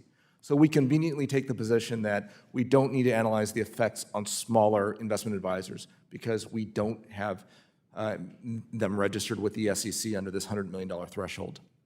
All right, thank you. In recent years, the expense of entering U.S. public markets has skyrocketed, which the cost of doubling since the 1990s, and consequently the number of publicly traded companies has plummeted, with many choosing against initial public offerings. So this reduction in IPO activity has diminished investment opportunities and slowed both growth and innovation. Although the SEC tasked with the fostering capital formation, its current regulatory efforts have centered on expanding complex and expensive disclosure requirements rather than tackling the obstacles that companies face in going public. So with over 68 regulatory actions on the agenda, not one directly addresses capital formation, which is key to market accessibility, and instead, the emphasis on more stringent regulations has made U.S. markets less appealing, so further discouraging companies from coming here, particularly small businesses, and from entering the public sector. So Commissioner Peirce, how has the SEC's focus on increasing regulatory and disclosure obligations rather than facilitating capital formation contributed to the decline of the IPO activity and the reduction in the number of U.S. publicly traded companies? You're raising such an important issue because if companies don't go public early in their lives, retail investors have a very difficult time getting access to them. There are many reasons, but regulatory burdens are one, and all we're doing is adding to that list of requirements for public companies. We're not thinking about right-sizing it, and so it is a real problem, and that's why one of the reasons we're not seeing companies go public. In limited time, another favor of the SEC's under Chairman Gensler has been the inadequate consideration of opposing viewpoints in the agency's regulatory agenda. This practice is particularly risky because of excluding diverse input can lead to regulations that lack real-world analysis and overlook how they might proportionally impact smaller firms, limit investment opportunities, and raise the cost for market investment. So it's crucial for any regulatory agency to actually seek and incorporate feedback from all stakeholders to fully understand the potential consequence of its actions from every perspective. So with limited time, Commissioner Uada, how does the SEC's tendency to push forward major rulemaking without adequate public input increase risk for investors? That's been, I think, the biggest problem with all of these overlapping, complicated rulemakings. We're not getting the input we need to make a good decision. Yield my time. The gentleman from California, Mr. Vargas, is recognized for 5 minutes. Thank you very much, Mr. Chairman. I want to thank you and the ranking member for convening this important hearing, and I want to add my voice to the chorus of those who have been saying thank you for your service and your fairness. I think you've treated all of us very fair, and I think it is a big loss to this institution that you're retiring, but of course we all wish you well in whatever your endeavors are after this. So again, thank you. I'd also thank the commissioners, the chairman and the rest of the commissioners for being here and for the service for your country for the past 90 years. The SEC has been fulfilling its stated mission of protecting investors, maintaining fair and orderly and efficient markets, and facilitating capital formation. Under your leadership, we've seen increased transparency for investors, increased accountability for those committing fraud. This makes it so investors get to decide which risk they would like to take, so long as the public companies hold up their end of the bargain by providing full, fair, and faithful disclosure. But I want to blame all of you, and in particular, Chairman, I want to blame you for a very boring meeting today. Very boring. And there's a reason for that. And the reason for that is there isn't a whole gaggle of reporters and camera people here in the front, because you've done a good job. And because the markets are doing well. If you had messed up, there'd be a whole bunch of reporters here wanting to know, but even my colleagues are not here. They all left. boring hearing. So I want to blame all of you for working so hard to make this such a boring meeting. And I have to say, I do follow politics a little bit. And I heard the 2020 election, I heard something like this, a prediction. The stock market will crash if Biden wins in 2020. By the way, do you know who made that comment? You don't have to answer. I think you know who made that comment. And now that same individual says, if we lose, we're going to have a crash like you wouldn't believe. And went further, the largest stock market crash we've ever had. Well, I don't think that's going to happen either. Other predictions didn't seem to happen. But again, it's because you guys have done a very good job. And it's interesting here listening to you, because I normally read about you, I don't get to see all of you in person. There's a difference of opinion, clearly. And it's well articulated by all of you, and I think that that's healthy. And that's what we should have. None of you, unless I'm not aware of it, do any of you want to close down the SEC? Are any of you threatening to? Mr. Chairman, are you threatening to close down the SEC? No, I think it was a great creation of Congress, and it's helped the American public. Yeah, of course, and this is the way things are supposed to work in America. And I do still believe that we are the best hope for the world, really, to have a fair and just world when we can have discussions that are reasonable. I know they tried to parade the horribles here earlier, but no one took the bait because the truth of the matter is that the markets are working well. Where is the Dow Jones, by the way? Commissioner Peirce, where is the Dow Jones today? Do you know? Well, I haven't looked today, but I mean, the Dow Jones is doing well if we're looking at numbers. But I do want to say we get along very well as a commission. We work very well as a commission. We can't measure the success of the agency by where the stock market is, but I think we do have tremendous capital markets in the U.S., and we really need to preserve them, and that's what we're all fighting to do. And I think you do it very well. You're eminently brilliant, as are the rest of your commissioners, and I think you guys do a good job. I do want to get, I needed to say that because, again, like I say, my colleagues try to figure out, how to make things sound bad, but the truth is the economy is doing pretty well, especially after going through a pandemic, especially after all of the problems that we've had in the world with conflicts. The United States has been doing very well. I do want to talk, though, about environment, because I do think that the rule that you've adopted is a very good one, but you didn't go far enough. And we have difference of opinions. Did you have the authority to do that, Mr. Chairman, to promulgate and ultimately adopt the rule that you had? I very much do think so. I think it was grounded in materiality, very much grounded in materiality to investors, not to others, solely to investors. And I want to augment something a fellow commissioner said. I think we all five do get on pretty well. We have policy differences, but that's by design. Congress wanted this to be a robust policy debate. And I've chaired a multi-member commission twice now, and I really do believe in the give and take that we have. And my time is about up. So again, I'd just like to thank all of you for your service. Thank you. Thank you, Mr. Chairman. I yield back. Thank you. And now we'll recognize the gentleman from Minnesota, the whip, the Republican whip, Mr. Emmer, for 5 minutes. Thank you. Chair Gensler, leadership comes from the top, correct? Leadership comes from a lot of things, but the top matters a lot.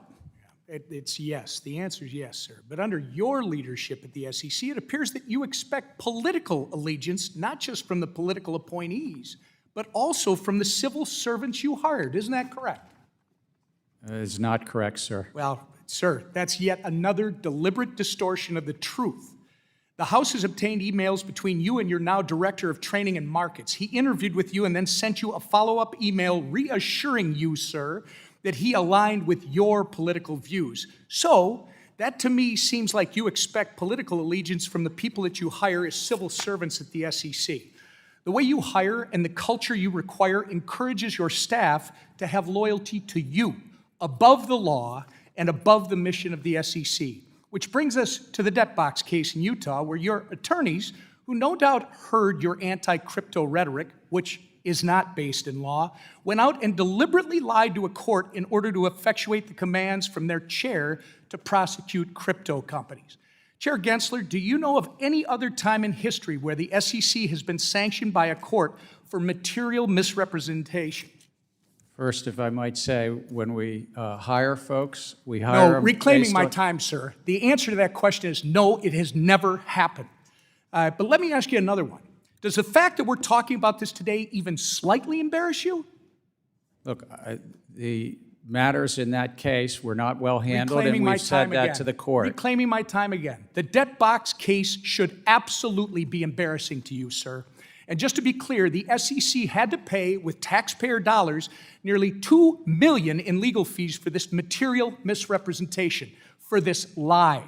You are aware of that, I'm sure. Is the debt box case the reason that why the SEC's head of crypto asset and cyber unit resigned in June, sir? No, they went to take another job. Okay, so no one in a senior level position here in Washington, D.C. has been held responsible for this complete abuse of taxpayer dollars. The SEC broke the law, your attorneys lied to the court, and no one in your leadership here in D.C. has been held accountable. That tracks. Seems like business as usual here in Washington. Okay, switching gears very quickly. It's been recently reported that Vice President Harris has finally said she'd craft clear rules of the road for the digital asset space if she becomes president. Is this your approach too, sir, or do you think she's rebuking you because she doesn't think you've done a good enough job establishing these clear rules over the last 3 years of her administration?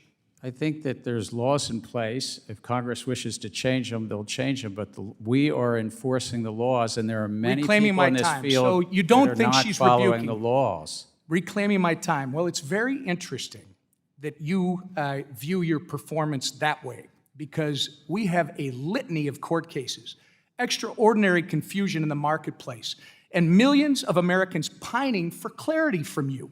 You've abused the agency's enforcement tools, and you've even baited companies eager to comply with you, only to hit them with enforcement actions. You've retaliated against businesses and people who have come before this committee to talk about the next generation of American finance. And perhaps, somehow, worst of all, you've made up the term crypto asset security. This term is nowhere to be found in statute. You made it up. You never provided any interpretive guidance on how crypto asset security might be defined within the walls of your SEC. Yet, you made the broad proclamation that you believe a majority of tokens are crypto asset securities. You did this, and you deliberately used this made-up term as the basis for your entire enforcement crusade over the past 3 years, only for your lawyers to retract it in a footnote to a court just last week. Your inconsistencies on this issue, sir, have set this country back. We could not have had a more historically destructive or lawless chairman of the SEC. And I yield back. Gentleman yields back. The gentleman from Illinois, Mr. Caston, is now recognized for 5 minutes. Thank you, Mr. Chair. Thanks all for being here. I want to first follow up on what my friend Mr. Barr raised earlier about this issue around ESG rules. When Congressman Vargas and I had introduced these bills last year, one of our big concerns was, if people don't want to invest in ESG funds, that's fine. But there is this inconsistency of rating methodologies and weighting systems, which I think is an issue when you've got these, $7 trillion plus of assets looking to invest in this asset class. So I guess, I'd like to start with you, Commissioner Crenshaw. Would you be supportive of establishing a regulatory regime for ESG ratings providers? I'm happy to discuss it and certainly open to thinking about it, and we'll look forward to any proposal that would come before me. Okay. Well, I'd love to follow up, because I do think as we've gotten so politicized in this, but there still is the issue that we have clear accounting rules for other issues. We should have clear accounting rules there as well. Appreciate it. We'll follow up offline on that one. I want to shift now to some concerns I have that have come up a couple times here about merging the functions of the self-reporting organizations into the SEC, specifically FINRA and the PCAOB. Now, if I'm doing my math right, if we were to merge FINRA and the PCAOB into the SEC, that would more than double the SEC's headcount, just looking at the number of employees of those agencies, and would probably increase your budget by 75% or so. I think there's a rich conversation about whether the people who would look to merge would also increase your budget in order to do that. But Chair Gensler, I'd like to shift to you. In your view, and I'm sorry, I'm going to peek around Ms. Williams' head here, how does FINRA and PCAOB oversight supplement the work of the SEC? And if they were to be merged, could they still do all the things they do now, or would there be some gaps in what we were able to do? I think that Congress could, of course, change this, but we have self-regulatory organizations, particularly in FINRA's case, that is the regulator, sort of the first line of regulation for broker-dealers. It goes all the way back to the late 1930s, something called the Maloney Act that Congress passed. And that certainly allows industry and the broker-dealers to get the benefit of that, but then we are the official sector overseeing the overall industry. And that's worked reasonably well over the decades. There's certainly times where there's been gaps in that. The PCOB, great debates in this Congress 20-some years ago about taking that and moving it into an agency that was done in a trade association. The AICPA used to inspect and set standards for the auditing field, and better to do it in something overseen by this 5-member commission. Again, Congress could change that, but I think that too has its benefits to be outside of the agency. And I'm not asking you to opine on whether we could do it, but it seems to me that, as outside organizations, FINRA has private enforcement mechanisms if broker-dealers are violating the rules. I don't think you'd have that ability if you came in, right? If they were inside the SEC, could you still do private enforcement, or would you have to, subpoena information? Could you take the fifth? No, we'd have to follow federal law and do things in a way. Exactly. So essentially, bringing them in would make them weaker as institutions. I think it would. One of the things that might make it weaker is also the funding point that you say. So, so both PCOB and FINRA have funding models that basically tap into their members, and as in the PCOB's case, Congress approved a funding model that then we annually approve that budget as a commission. No, I share the concern. Like, we're going to continue to highlight this in part because these are lifted directly out of Project 2025. This idea that we should weaken organizations, we should put them in places where others are involved. And I'd like to unanimous consent to enter into the record President Trump's right-wing policy map called Mandate for Leadership, the Conservative Promise. Without objection or general leave. So thank you. We'll bring that in. And again, the concern, we've seen a lot of proposals that are lifted straight out of that, from UDAP hearings, eliminating CFPB funding, and indeed weakening the SEC. And I want to make sure that we address those issues and understand the importance of investor protection. So thank you all for doing what you do, for being here, and I yield back. Gentleman yields back. The gentleman from Georgia, Mr. Loudermilk, is now recognized for 5 minutes. Well, thank you, Mr. Chairman. Thank you all for being here. It's a historic moment to have everyone here together. Unfortunately, we only get 5 minutes apiece. I think we could sit here for a couple of days to explore some things. If any of you have followed any of my previous questioning, you know that my greatest concern is the consolidated audit trail from a constitutionality, cost, and vulnerability standpoint. Someone who spent almost 30 years in the IT sector. The fact is, it's not if you're going to get hacked, but when, and you have to have that mentality if you're ever going to be safe. However, I want to first address what I think may be some misunderstandings that some in the market have over CAT. Unlike the overwhelming majority of the people that contact me that are opposed to CAT, there is a group out there that are in favor of it.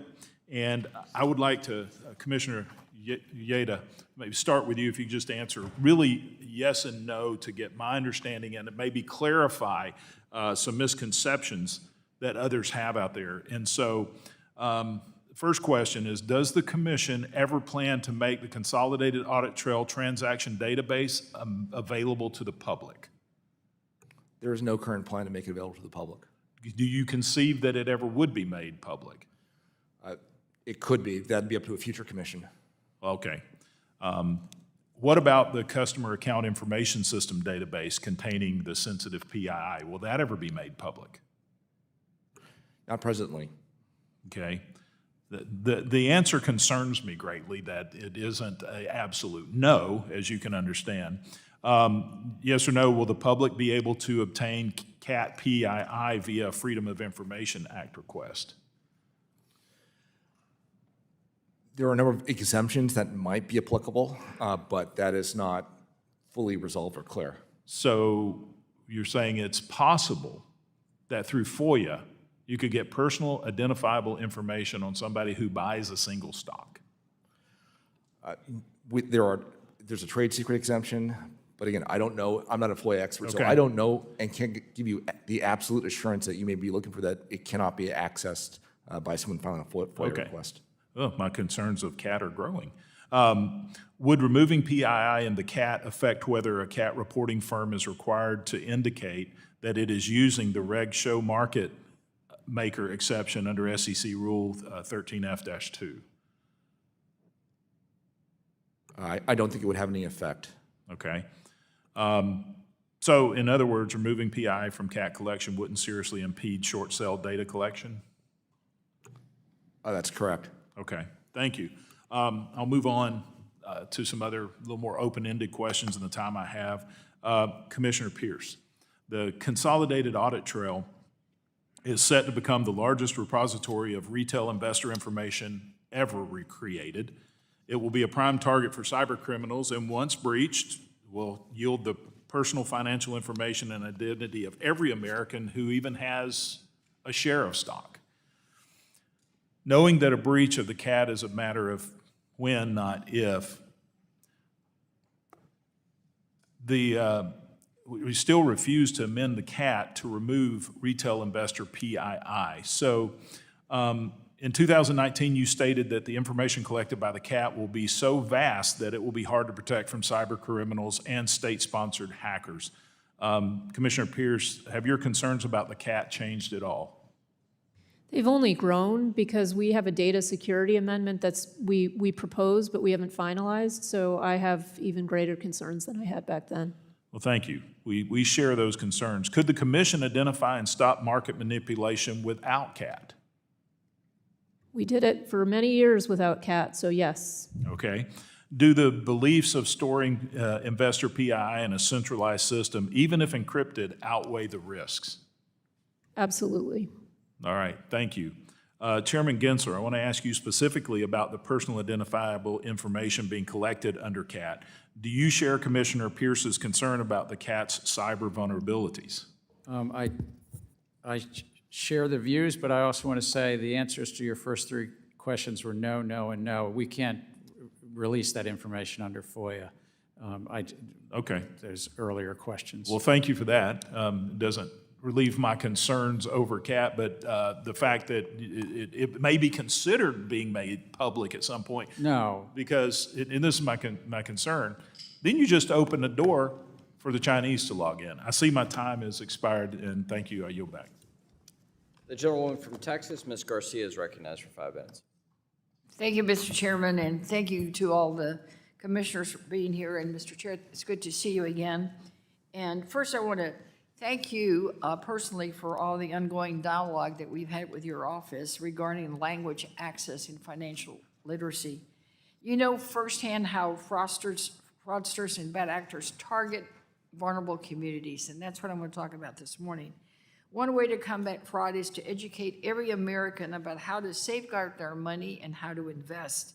This is especially important as invested in stocks has become so easy that it's as simple as a video game, it seems, because it's so accessible now through our phones. Chairman Gensler, as of today, are there fraud tutorials in consumer resources available in different languages other than English on your investor.gov? I believe that there are in Spanish and in English, but I have to confirm what other languages. But No, you're correct. That's what I'm being told. I just wanted to confirm that. Okay. Are you working on adding other languages? I mean, we're such a diverse United States of America. I think I'd like to get back to you. Yes, I think we ought to try to do that, but it's also about resource constraints and the like. Right. Well, I'm hopeful that you can continue headed in that direction, because I think as as it becomes easier to do, more people will try to do it. And if people don't understand in their own language the consequences of their investments, they're just going to end up getting in trouble. So thank you. And what strategies have you taken to best educate our older populations? Because as I think you and I have discussed also how seniors are becoming to be a target for a lot of these, especially through the phone, what I call scams. No, I think that's a good word. And there's a lot of affinity fraud, not just targeting older population, but different parts of our community, so-called affinity fraud, and we do chase after that. And some of that's also in the crypto field to bring this all back together as well. What we do is investor education. We try to reach out. We work with communities to try to get that word out. Well, thank you. I think it's just as we spend time worrying about small businesses, we need to worry about the small consumer. And that's the point I wanted to make this morning. Commissioner Lisagara, as investment becomes more accessible, it's important to keep these communities in mind as we work to protect investors. Not long ago, reports came out across the country about Bitcoin ATMs strategically located in communities like mine that include working class Americans, immigrants, limited English proficiency speakers, and the underbanked. Consumers may find it convenient, but we end up with issues and as I said earlier, scams. I don't want all of this to become like the modern, new payday lender. What are y'all doing to ensure that as we move forward with more access, particularly to technology, that we just don't repeat some of the issues we've had in the past with banking? Thank you, Congresswoman. A good question about the importance of protecting investors, vulnerable investors in our disadvantaged communities. I think we are exercising our authorities as appropriate on affinity frauds, targeting frauds wherever they occur. It doesn't matter what the nomenclature is, where we see violations, securities laws. We have an obligation to protect investors and to follow the law and enforce it. So I think we're doing that without fear or favor. I think there's a very robust process, internal process of ensuring that it is a fair process as well. But I do think it's an important priority for us to pursue to ensure that investors are protected from no matter how large or small. Exactly. Great. Ms. Pritchard, you agree? Absolutely. There's a lot of work that we are doing and we have more to do. And I think on your point about getting information out in different languages, we can also work with firms so that they're able to communicate with people in the language, in their mother tongue. Well, I was really shocked to hear from someone that works for an investment banking firm, I will not name it, that was actually instructed as an investment banker not to send anything in writing in Spanish. I'm going to get to the bottom of it. That may be tied to SEC regulation, but I'm happy to look into that. Well, I'll get back with the chairman on that too. It just seems like, especially in Texas, Gentlelady's time's it seems like an atrocity to do that. Thank you. Yield back, Mr. Chairman. The gentleman from Ohio, Mr. Davidson, the chair of the Housing Subcommittee, is recognized for 5 minutes. Thank you, Chairman McHenry, for putting this historic hearing together, long in the making. Thank you to our witnesses. It's great to have all 5 of you here today. Today's hearing directs attention to the Commission's dysfunctions and, frankly, to the Chairman's politicization of the Commission and its work. Let me highlight 7 failures. Abuse of the rulemaking procedures, 61 so far, inappropriately short public comment periods, unworkable and unlawful ESG disclosure mandates, Hotel California-style rules for crypto, where they all have the ability or direction to come check in anytime you like, but never with the authority to leave with some approval or clarity. Endless discovery with no resolution, no clarity, regulation by enforcement for crypto. An unworkable proposal to overhauling our equity market structure, de facto ban on crypto through proposed custody rule, and failure to work with Congress, frankly undermining the work that Congress done to provide clarity here. So as many of my colleagues have done today at this hearing, the courts have, even the DOJ, have highlighted severe mismanagement. The list goes on, but unfortunately, I do have limited time. Commissioner Peirce, would you say that the SEC's rulemaking and enforcement agenda reflects the priorities of the commissioners as a whole, or has the commission become an extension of Chairman Gensler's agenda? The agenda is the chairman's agenda. Do you guys have collaboration? I mean, I saw one of the commissioners today look like it might be the first time he was asked his opinion on something, just expected to ratify whatever Chairman Gensler throws out there. I mean, I think the issue is that Chair Gensler has a lot of ideas that he's trying to move forward on, and there are other things that I think we should be spending our time on that we're not spending our time on. And so I think that's the nature of some of our disagreements. Problems being left unsolved. I appreciate you for highlighting many of them. My concern is just that by taking the world's best capital markets, I mean, we don't even have 5% of the world's GDP, but we have over 50% of the world's invested capital. We're taking something that works pretty well, that needs clarity and oversight to continue. Instead, we're working with a declared war by Secretary Warren and other Gary Gensler allies to undermine our capital markets and some of the most innovative companies out there. For that reason, I propose the SEC Stabilization Act as a structural reform to deal with our Gary Gensler problem, but also with the structural challenges at the SEC that highlight it can be exploited by bad actors. One of the areas that I want to highlight is special purpose broker-dealers. Commissioner Peirce, do you believe that a special purpose broker-dealer process could provide a first step towards broker-dealers handling tokenized securities? I mean, at the time that it came out, I said it could be a baby step, but that was 4 years ago, and this baby's not walking yet. So I'm not as optimistic as I was back then. Yeah, I'm concerned as well, and it kind of creates a separate path where some of Chairman Gensler's friends and allies could get special permission and the rest of the market be excluded. For each commissioner, maybe we'll start down there with you, Mr. Ueda.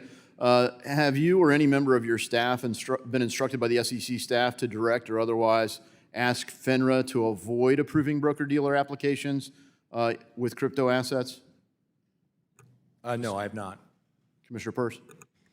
No, but TM is, our Trading and Markets Division is the one that interacts with FINRA. So it's, I mean, the issue is that there's a cultural, there's clear messaging from the SEC that we're not trying to move the crypto industry forward, and that's reflected in this as well.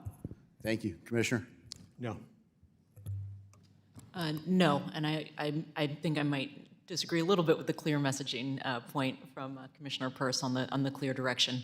I think there's lots of rhetoric, and we can get down to brass tacks and look at ways to move forward. Well, Mr. Gensler, no surprise, many of us aren't fans of your approach to the job, but it does seem that you've abused your authority, and you seem to kind of gloat as candidate Harris decides that she wants to pivot on crypto and say, no, you can trust us. We're going to be okay on this. It seems like you're gloating. I'm still here. I'm not going anywhere. The war on crypto goes on. So as you highlighted, you meet with the chairman of the Federal Reserve regularly. Do you guys discuss things like Operation Choke Point 2.0, the way to block and restrict market certainty for crypto-affiliated firms? I've never heard that term, and I'd also want to say half of the rules that we've adopted, 42 rules, half of them have actually been bipartisan. Some of the work's been good, but a lot of it's been bad. Last question, Commissioner Ueda. What would it take to allow distributed ledger to be the official record of ownership for tokenized securities? If you could respond in writing, that'd be good, because my limited time has expired. I yield. Gentleman yields. We'll now go to the gentleman from New York, Mr. Torres, for 5 minutes. Thank you, Mr. Chair. Mr. Gensler, suppose I were to sell you a Yankee ticket and tell you that the Yankee ticket could appreciate in value and could be resold at a profit in the secondary market. And as is the case with all sports tickets, suppose the proceeds from the sale of the Yankee ticket goes toward paying for the Yankee game. By selling you the Yankee ticket, am I entering into an investment contract with you and therefore conducting an unregistered security offering? I appreciate the question. I don't know all the facts and circumstances, but I don't think so. I know where we're headed here Representative, but I don't think so in that Yankee. So a Yankee ticket is not, and why is a Yankee ticket not a security? Well, it's really a question, and the courts have been clear on this, is the offer and sale. Specifically with a Yankee ticket, though, when you're buying a Yankee ticket, what are you purchasing? You're buying. Access to a Yankee game, is that fair to say? I understand. It's been a while since I went to a Yankee game, but Fair enough. that's. You're welcome to a Yankee game. I used to live in New York, and my three daughters were all born in New York. So in the Stoner Cats case, the creators were selling an NFT that offered access to an animated web series. From the standpoint of federal securities law, is there a legal difference between buying a Yankee ticket that offers you the experience of a Yankee game and buying an NFT that offers you the experience of an animated web series?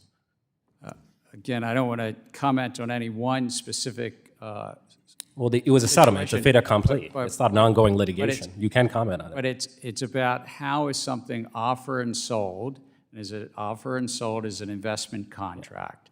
Are individuals looking to a common enterprise anticipating profits based on the efforts? Well, I'm familiar with the definition, and you're avoiding the question. See, here's the danger I see with the Gensler theory of investment contracts.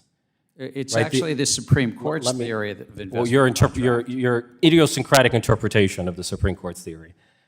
The expectation or promise that an object could appreciate in value or that an object could be sold at a profit in the secondary market, that expectation or profit could be retrospectively attributed to just about any collectible or any consumer good or any piece of art or any piece of music. The trouble with the Gensler theory of investment contracts is that it's so open-ended that it lacks anything resembling a limiting principle. It blurs the line between collectible and security, between art and security. Ms. Crenshaw, does requiring artists and musicians to register art and music with the Securities and Exchange Commission raise a First Amendment concern? I'm not a First Amendment expert, but I would think the only thing that have to be registered with the Securities and Exchange Commission are securities. And so that's what I would look to determine whether they have to register with us. Now, in the Stoner Cats case, the SEC not only prohibited the creators from selling NFTs, the SEC ordered the creators to destroy the NFTs. Does the destruction of artistic expression by government fiat raise a First Amendment concern?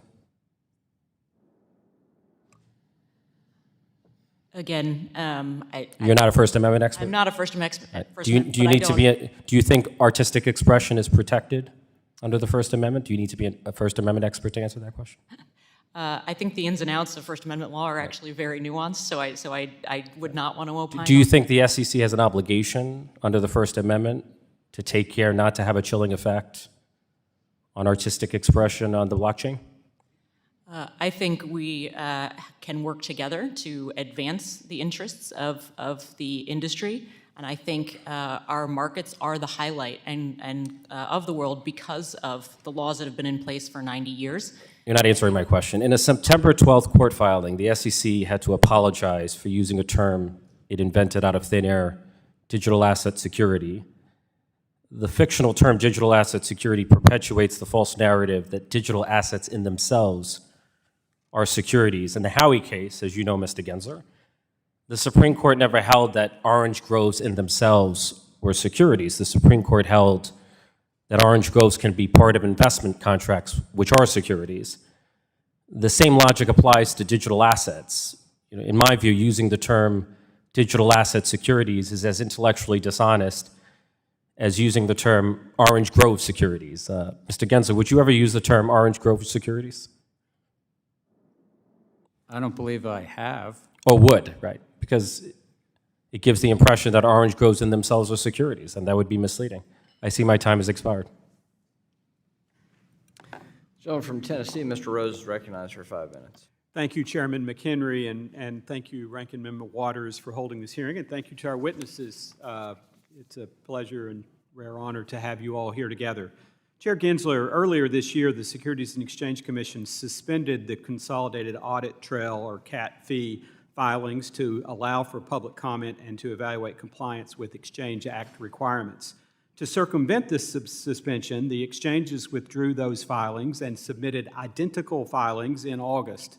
Despite its failure to address any of the concerns raised by commenters, the SEC has now allowed these identical fee filings to go into effect.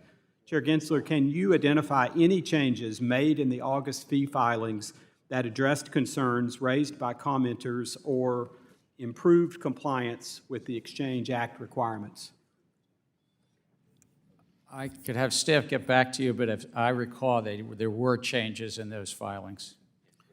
But Chairman Gensler, the truth is that the fee filings are identical. Not only did the SEC fail to consider commenters' concerns, but it appears that the SEC is actively circumventing the judicial process by allowing these filings to go into effect while there is pending litigation challenging the CAT's funding model. Last week during the Digital Assets Subcommittee hearing, former SEC Commissioner and Chief Legal Officer at Robinhood, Dan Gallagher, testified about the lack of a workable process for crypto platforms to register with the SEC. Chair Gensler, are firms that receive approval to operate as a special purpose broker-dealer, SPBD, able to custody digital asset securities that have not been previously registered with the SEC or received an exemption? Yes or no? They're not allowed to custody non-securities. It was reported in May of this year that Prometheum had soft launched its Ether custody service. Chair Gensler, given that Ether was not registered and did not receive an exemption, would Prometheum be able to custody Ether using its SPBD?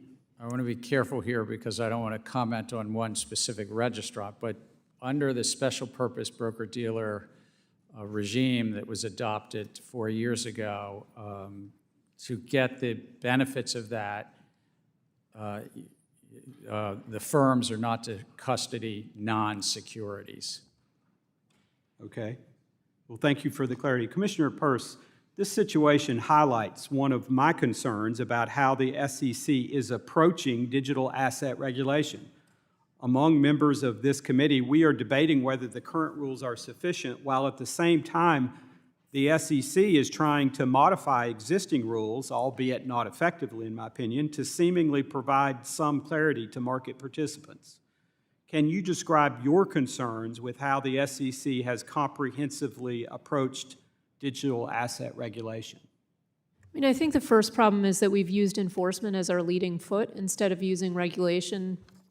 And that could mean putting out guidance to say, here's what's clearly outside of the securities laws, and here's what fits within it.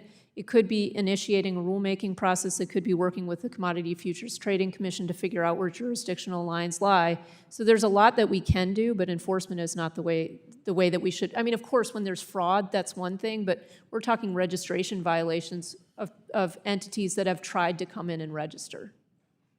Thank you. I agree and appreciate that perspective. I want to quickly switch gears. I would like to discuss your position on the Financial Stability Oversight Council, or FSOC. Chair Gensler, this is your second time serving on the council, right? That's correct. When I'm back home in Tennessee's 6th District, my constituents are most concerned by the regional bank failures caused by interest rate risk, not non-bank financial intermediation or climate-related financial risk or treasury market resilience or digital asset risk that you and the council have claimed are the 4 major risks to the financial sector. Simply put, Chair Gensler, with all the experience and expertise that you claim to have in finance, you completely miss the real risk that hurt everyday Americans. And so, Commissioner Ueda, why is it that FSOC seems to care more about politics than policy or people? In my view, the regional banking crisis was precisely the type of event that the FSOC was supposed to be on alert for. And the fact that they didn't realize inflation might trigger a rise in interest rates, which might affect bond prices, I find not reassuring. Thank you. I agree, and I yield back. The gentlewoman from Georgia, Ms. Williams, is recognized for 5 minutes. Thank you, Mr. Chairman. And thank you to Chair Gensler and the commissioners for joining us today for this important conversation. Y'all, I represent Atlanta, which has one of the largest racial wealth gaps and the widest racial pay gap in the entire country. These gaps impact Black people's everyday lives and their ability to participate in the economy, from buying a home to opening a small business to having a comfortable retirement. All too often, investors of color who have worked hard and saved as much as they could afford run into obstacles that bar them from efficiently building wealth. Many of these investors come from marginalized communities and can't afford the sophisticated financial advisors that others have to help them make informed investment decisions. The SEC provides essential services to protect these investors, safeguard their investments, and ensure that they're investing on an even playing field. While the SEC's commitment to investor protection is vital for ensuring a safe and equitable financial landscape, it is equally important that we focus on enhancing access to capital for underserved communities, empowering them to invest in their futures and build lasting generational wealth. Atlanta boasts a rich tapestry of minority-owned businesses, particularly in sectors like technology, entertainment, and healthcare. The SEC's mission to protect investors, maintain fair and efficient markets, and facilitate capital formation directly impacts the local economy and helps empower our entrepreneurs in Atlanta.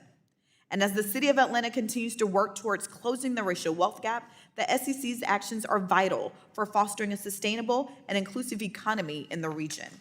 Chair Gensler, by creating a level playing field in financial markets, how does the SEC's mission enhance access to capital from minority-owned businesses across the nation and the ability of marginalized individuals to make successful investments?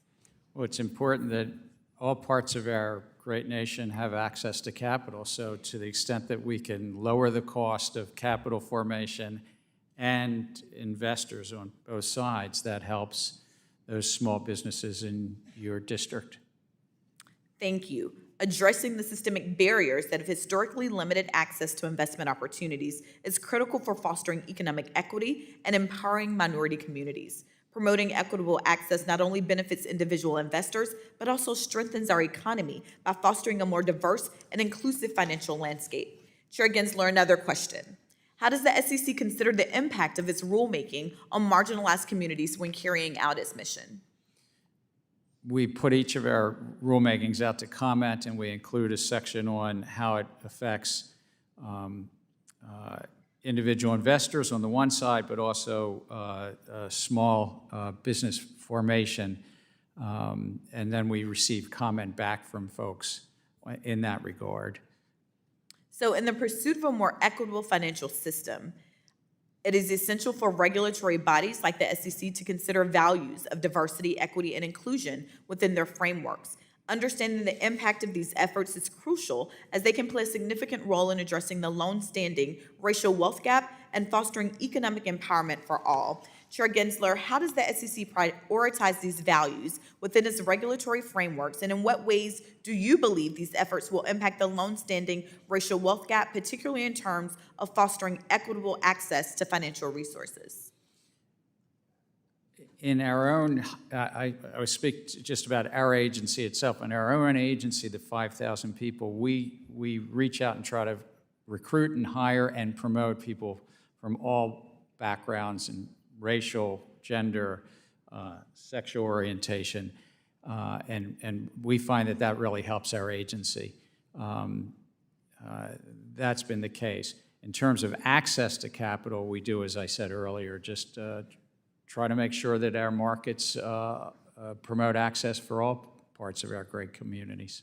And in doing that and trying to make sure that you are promoting access for all communities, how have the attacks on environmental, social, and governance disclosures inhibited this important work?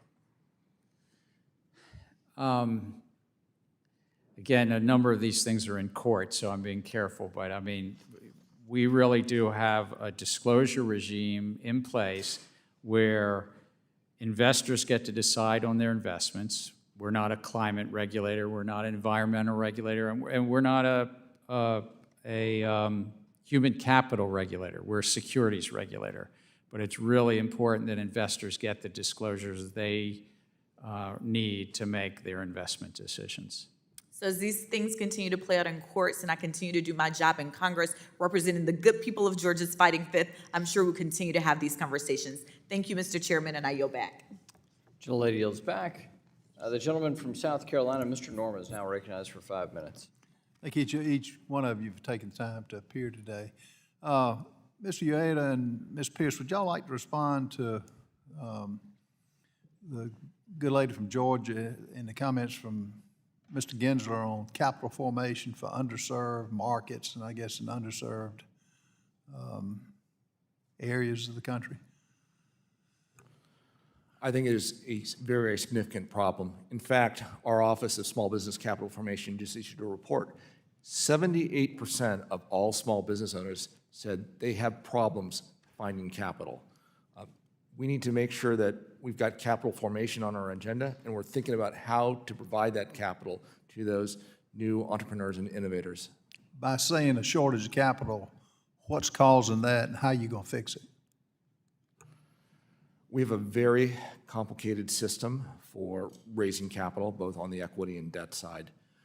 What has powered our markets has been the fact that we can raise equity capital. However, there are a lot of traps for the unwary and foot faults in our complicated capital raising system. We do not, you shouldn't have a system where there's $1,000 an hour lawyers that you need to consult before you can raise, say, $1.5 million in equity capital. That's outrageous. How do you fix that? How can we nix that? Well, we can simplify a lot of things. We have a very basic rule, which is when raising money, don't lie, cheat, or steal. For many of these small offerings, I think that's the only rule you need. How do you enforce that?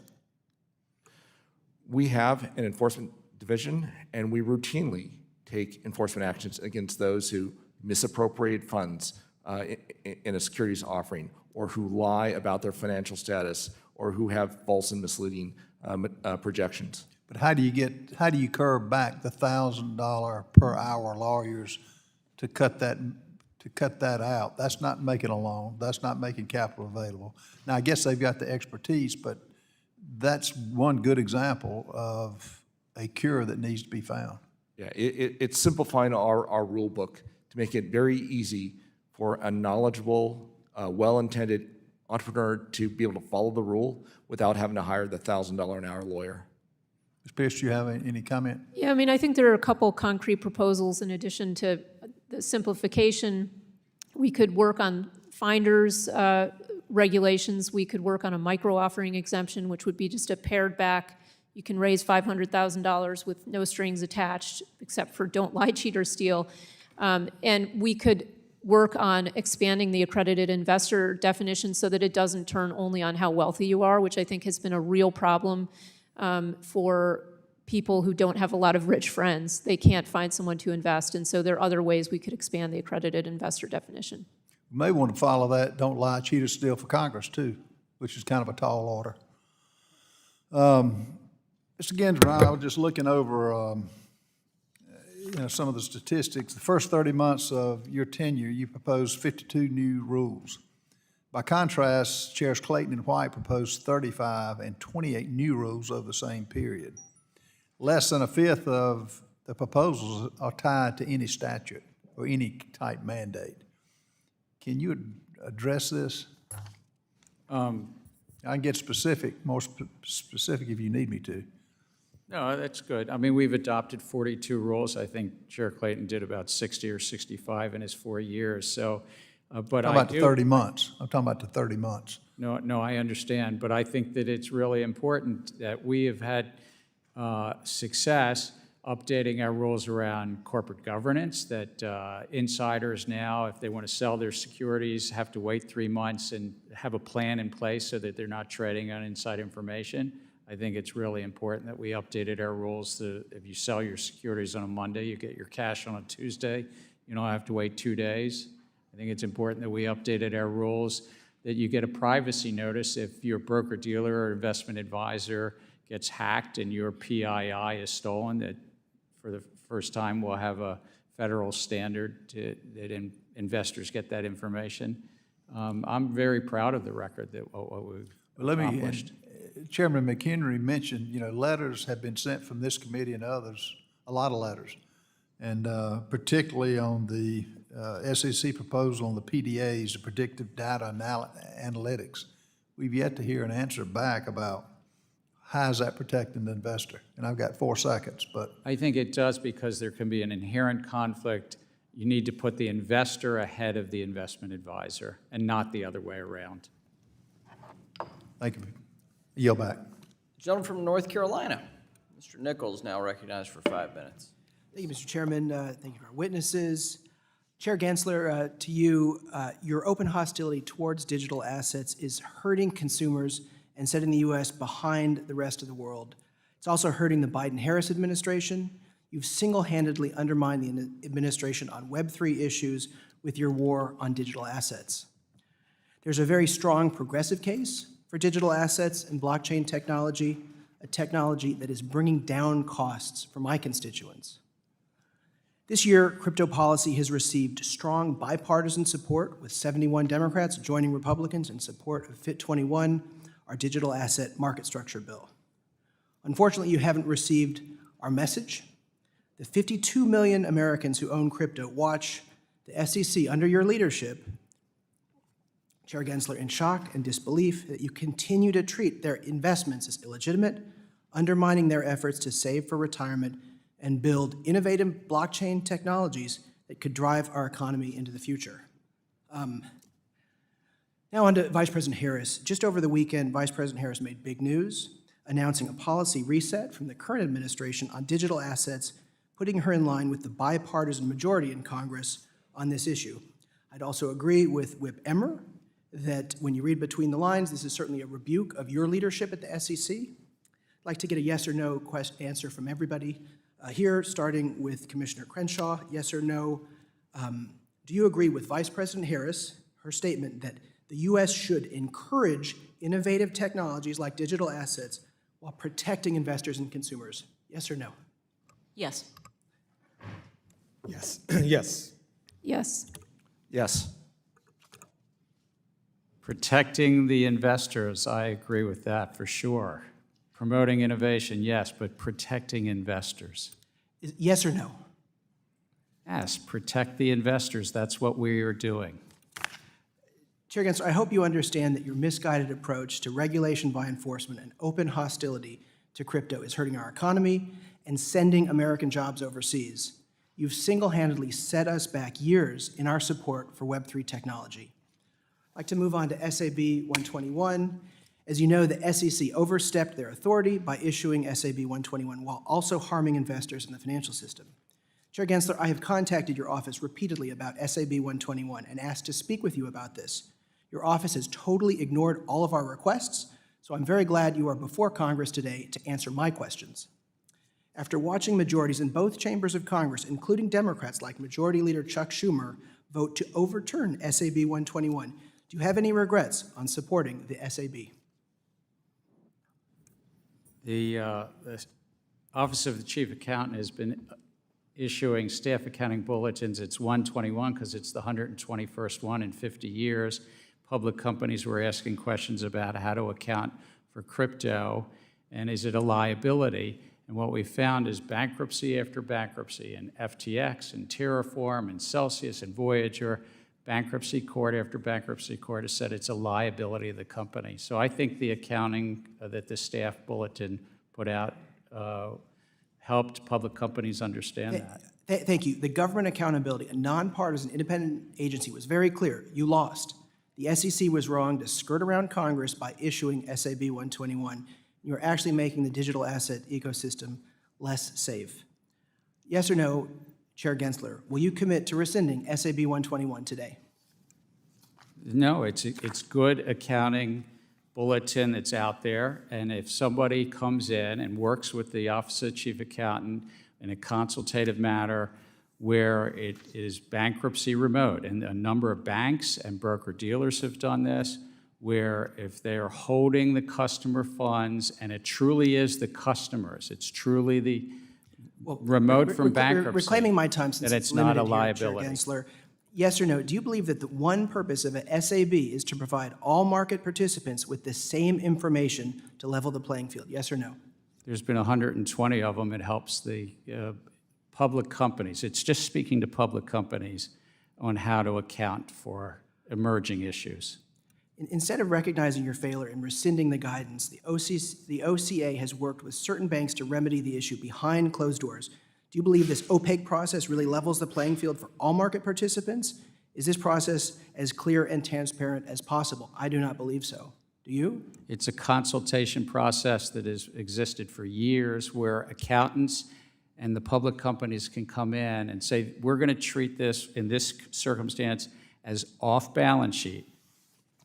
Do you object to anything there? And these banks and broker-dealers have shown how it would be bankruptcy remote, off-balance sheet. Different rules for different folks, right? It's actually same rules for different folks. My time has expired. I yield back. The gentleman from Pennsylvania, Mr. Muser, is recognized for 5 minutes. Thank you, Mr. Chairman. Thank you to our witnesses. During this administration, many believe the SEC has rushed into sweeping rule changes without properly engaging with industry, other regulators, or the public. Why is the SEC pushing reforms without proving they are necessary is a frequent question that we get. The custody rule was withdrawn after regulatory objections, and the predictive data analytics rule was scrapped due to public backlash. Yet the SEC continues pressing forward, planning to finalize equity market structure rules without waiting for critical Rule 605 data. If implemented, these rules could introduce volatility and possibly harm investors. So, Chairman Gensler, good to see you. Why is the SEC rushing these equity market structure changes without waiting for updated 605 trading data? Good to see you as well. We put forward a number of rules. I'm very proud that last week this commission unanimously voted in, first time in 20 years, changes in the national market system that I think will lower cost in the system, allowing market makers to quote stocks in a tighter bid-ask spread. This is relieving or relaxing a restriction that was put in the market 20 years ago and lowering the costs in the markets. I think the data that you're talking about for individuals to get better execution quality data is important, but was addressing a separate matter. It was about individual investors getting better data. But I think that it was time to move forward and update these rules, these 20-year-old rules. Volume in the market had gone up fourfold. A lot had changed in the 20 years. Okay, but getting the rules right, using the current data is more important than just updating, you would say? Well, it's also important that the data was for individual investors to compare and contrast their broker-dealers. The second rule that we did last week unanimously is really going to relieve a restriction. This is something that you and I probably would agree on. You'd want to, we were taking off a restriction that you couldn't quote in less than a penny. Now you can quote, well, in November of 2025, you'll be able to quote in Do you think you down got a to a half a consensus out penny. there that agrees with that?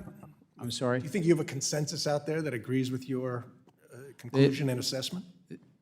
On last week's update of the national market system, there was a broad, we got over 5,000 comments, but we had very significant support on relieving this restriction and allowing for lower bid-ask spread, and then even lowering the fees on the field. I took note even after we voted. I saw something from the Managed Funds Association, the trade association representing hedge funds, that supported what we did last week. Thank you, Chairman. Commissioner Peirce, do you believe the SEC has addressed the industry and public concerns over the equity market structure rules, especially given some of the lack of the updated data from the 605 market data? I mean, I think the point that you're making is a really important one. I did support last week's rule because I think it's a net beneficial rule, but one of the things that I wanted us to do is to build into that a way to go back and make sure it's doing what we intended and not having adverse effects. But we proposed a whole set of equity market structure rules that will remake the markets if we go forward with them. And what people have been telling us is you need to slow down. Our markets work quite well. And so if you're going to make a change, take a breath, get the data you need, get the public input you need, have the roundtables you need, and then move forward. And so I do worry that we're rushing forward with equity market structure changes. Good. And the volume pricing rule, does it solve a market problem that exists? I mean, as I pointed out when we proposed that, there's volume pricing in lots of different parts of our markets, and we don't have problems with it in other parts of our markets. So it's not strange to see volume prices in our equity markets. All right, thank you. Commissioner Ueda, do you believe the SEC's approach to finalize these rules properly balances the market stability with investor confidence? Well, some of the rules I have supported, but in part because there's been robust comment. In fact, some of them go back to initiatives under the Trump administration. For instance, T+1, that was something that under the Trump administration they suggested we look at moving faster when we went to T+2. Treasury clearing under Secretary Mnuchin, he also broached that idea as a recommendation. Thank you. I'm out of time. Thank you, Chairman. I yield back. We'll now recognize the gentleman from Texas, Mr. Green, for 5 minutes. Thank you, Mr. Chairman. I thank the ranking member and would have the record reflect that I associate myself with the comments of the ranking member. Mr. Gensler, welcome back. You were here about a year ago, and at that time we were on the brink of a shutdown. Within days, we could have a similar thing to occur if we don't act. My question to you, hopefully it will enlighten a good many people and help us better understand why shutdowns are adverse to the best interests of investors. My question is this: how does this, if there is a shutdown, how will it impact your staffing, the people that have a hands-on experience with helping investors? How will this impact your ability to protect investors? We would be in shutdown mode. I think it's only about 6 or 7% of our staff would be allowed to come in, 93% would not. So we wouldn't be overseeing the capital markets during that period of time. And if somebody was making filings to go public or to register a security, we wouldn't have people to answer their questions. Well, that's of concern to me. Let me address another concern. What about the businesses that connect to you in some way? How will it impact them? Well, it would impact any business that was seeking to go public or raise money, file registration statements. It would affect anybody who was coming in with a tip complaint referral and said that they have a problem, that somebody is, what were the words that Commissioner Ueda said, lying or cheating or stealing something from them. We've had shutdowns in the past. I mean, we get through them, but then there's a backlog also after that happens that we have to catch up and really help all those businesses and market participants and investors out. Could this impact the direction of the market itself? I think it puts uncertainty into the market, and what the market does with that. Sometimes I'm in a role in a job that I'm not to predict markets, but it would put some uncertainty into the market. Well, let's move to another question. You have been accused of being a climate regulator. I think you should have an opportunity to explain why you are not a climate regulator. We're not in the law and we're not in practice. Congress has set us up as a securities regulator. But in practice, what we found is that literally the majority of the top 1,000 public companies today put out some disclosures around their climate risks. Some 60%, in fact, put out disclosures around greenhouse gas. And investors, we find it material to their decision-making about investments. And so we put out a rule to notice and comment.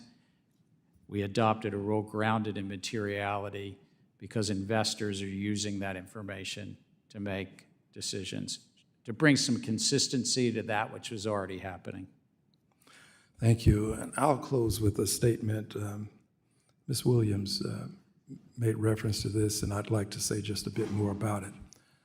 And it has to do with access to capital, especially for people who are of color, and within that subset, persons who are African Americans. 246 years of slavery, no access to capital. Invidious discrimination that was legalized, lawful in this country. We called it segregation. It was another form of racism. No access to capital. And to this day, we still experience discrimination when it comes to lending. Testing has validated what I'm saying. Closing the wealth gap will require more than having a methodology by which we impact all small businesses. There has to be something for the small businesses that have a legacy associated with invidious discrimination over centuries in this country. And I would also add this, women have to be treated in a special way as well. Thank you. The gentleman from Wisconsin, Mr. Stiles, recognized for 5 minutes. Thank you very much. Chair. Commissioner Ueda, I'd like to get your thoughts on the SEC's... If the gentleman will yield, I recognize the gentleman from Wisconsin, Mr. Stiles. Sorry, Mr. Fitzgerald. Yeah, wrong guy. I yield back. Yeah, the other Wisconsin guy. You can never have enough people from Wisconsin in the room. Let's make sure the record's clear. The answer is yes, you can. Gentleman's recognized for 5 minutes. Thank you very much, Mr. Chairman. In 2020, Securities and Exchange Commission finalized rules governing proxy advisors under Chairman Clayton. These rules came from years of consultation and analysis. I supported the 2020 rules. It worked to really rein in powerful proxy advisors, in particular the duopoly of ISS and Glass Lewis. I was frustrated when the Securities and Exchange Commission then effectively ripped up those rules, said they weren't going to enforce it, and began the process anew. Out of the gates, start with you, Commissioner Peirce, if I can. Do you believe that proxy advisors offer market-moving advice? I think we see that often the people start voting as soon as their recommendations come in. So you view it as market-moving advice? It's certainly vote-moving, yes. Vote-moving advice. Commissioner Ueda, would you agree with that assessment? I would agree. They are highly influential in how a fair number of asset managers vote. Chairman Gensler, would you agree that they offer market-moving advice or vote-moving advice, the proxy advisors? They influence voting, yes. So they influence voting. We had a rule that was put in place. I'll go to you, Commissioner Peirce. Was there material information that came to light that would have supported the decision to effectively gut out Chairman Clayton's proxy advisor rule? As I said at the time, I think it was basically a political U-turn. And what does that U-turn tell investors? What does it tell the market? It was unfortunate because, as you said, we had done a lot of work to get to the point where we had some rules in place, and then they got changed. And so I think it was very disappointing for the market to see their regulator working that way. And whose decision was it to make that U-turn? Well, it was not mine.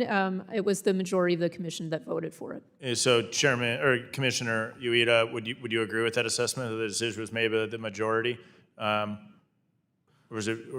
I wasn't on the commission at the time, but I can tell you, as someone who has been with the SEC since 2006, I've spent a dozen plus years up before 2020 working on this with my fellow colleagues who are employed there. And this has been a very, very difficult process. And then after that thought I was on detailed Senate Bank at the time, it was unusual to see a flip that quickly, and it was even more unusual to see a 30-day comment period that I think started right around Thanksgiving and ended on Christmas to ask for public comment on the flip. I share the frustration. I would urge all the commissioners to review the legislation that I drafted that was just passed as part of a larger package on the House floor to really rein in the duopoly in the proxy advisor market, because I think it can work to distort our markets and lower trust and confidence in our markets when you see this type of a concentration that's not being properly regulated by the SEC.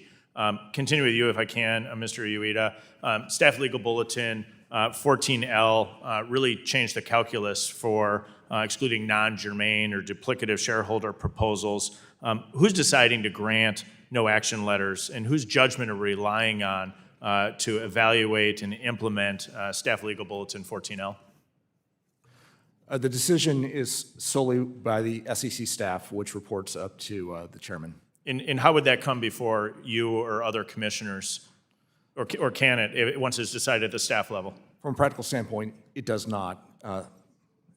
There is a small process the staff could recommend the commission approve or disapprove, but in my entire 18 years at the commission, I've never seen that done. So you've never seen it done, so it's always been implemented at the staff level. And so when we look at Staff Legal Bulletin 14L, it can have a very significant impact, because once that the staff is implementing that staff legal bulletin, that never comes before the full commission.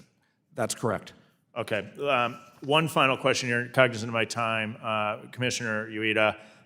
In response to the proposed rule regarding safeguarding of advisor-client assets, you explained it would create a no-win scenario for crypto assets. It's my understanding that several of the proposals create no-win scenarios for digital asset ecosystems. In 20 seconds, can you elaborate on that? I'm sorry. Whether or not the proposed rule regarding safeguarding of advisory client assets creates a no-win scenario for crypto. I think it potentially does, and this is something that we need to think about before we move further. I thank you all for being here, Mr. Chairman. I yield back. Gentleman does in fact yield back, and we thank you. We'll now recognize the gentlewoman from Michigan, Ms. Tlaib, for 5 minutes. Thank you, Mr. Chair.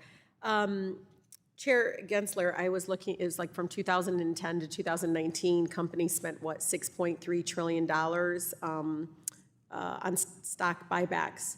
Is that a lot? Well, like compared to, I'm not in the industry, is that a lot for compared?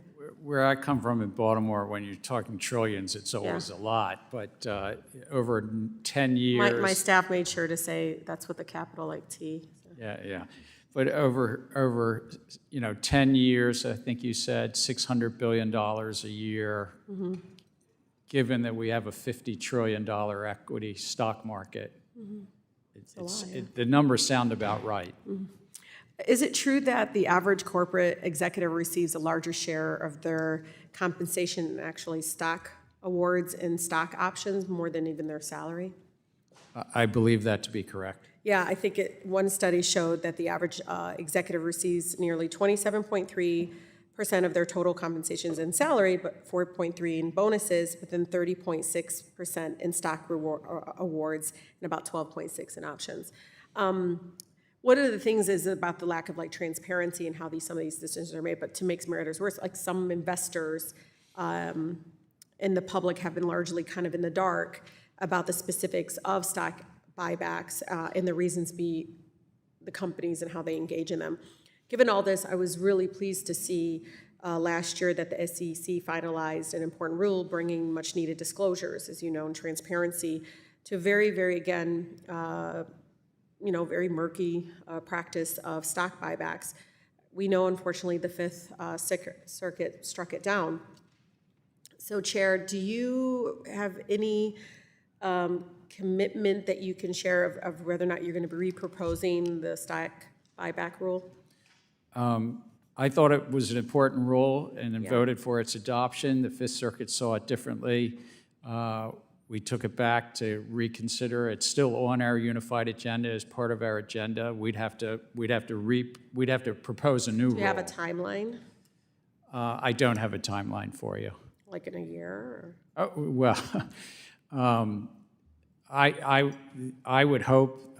Again, elections have consequences, so. I know. But if I'm here and so forth, I think this is an important rule. I think it's important to have greater transparency. And that where we had adopted was once a quarter, the companies would provide greater transparency on the shares they bought in the prior quarter. Is this a true statement that not all stock buybacks are legal? stock buybacks can't be used to evade security laws, for instance? I can think of hypotheticals where you could try to do a stock buyback that evaded securities laws, but I would hope that everybody does them legally. They won't unless you force them, Chair, come on. So if anything, is the SEC doing anything to ensure public companies' stock buybacks practices are not violating current law? We're a cop on the beat. It's part of what we do. We have robust enforcement. If any of your constituents or anybody has information or belief if somebody's doing buybacks that are illegal, bring it to our attention. So, Chair, you know this, my favorite section of Dodd-Frank lately has been Section 956. And it's been about, 13 years, and we're still waiting for regulators to finalize this rule preventing compensation packages that encourage excessive risk-taking. And, it impacts our small businesses recently and others when we, again, don't move forward on what the legislative intent is. And so several regulators recently proposed a I think it was 2016 version of the rule, but not all the agencies joined, as you probably know. At its discretion, SEC sometimes performs an economic analysis or cost-benefit analysis for this is to Commissioner Lazzaro, is that what I'm saying? Yeah, say it for me, please. Lazzari. Do you need all other regulators on board before conducting such an analysis? So basically, this is one thing that SEC, maybe Chair can help you, can perform what they call economic analysis on certain rules and cost benefit. That is a function performed by our Division of Economic and Risk Analysis. The staff of the commission is part of really quickly, Chair, because we're. And we would need to do an economic analysis, and we would put it out to public comment in this joint rule. But do you need all the companies? Gentlelady's time's expired. I will now recognize the gentleman from Wisconsin, Mr. Fitzgerald. Thank you, Chair. Not to be diminished by being the second Wisconsin member. Very good, thank you. Commissioner Ueda, I'd like to get your thoughts on the SEC's Safeguarding Advisory Client Assets proposal.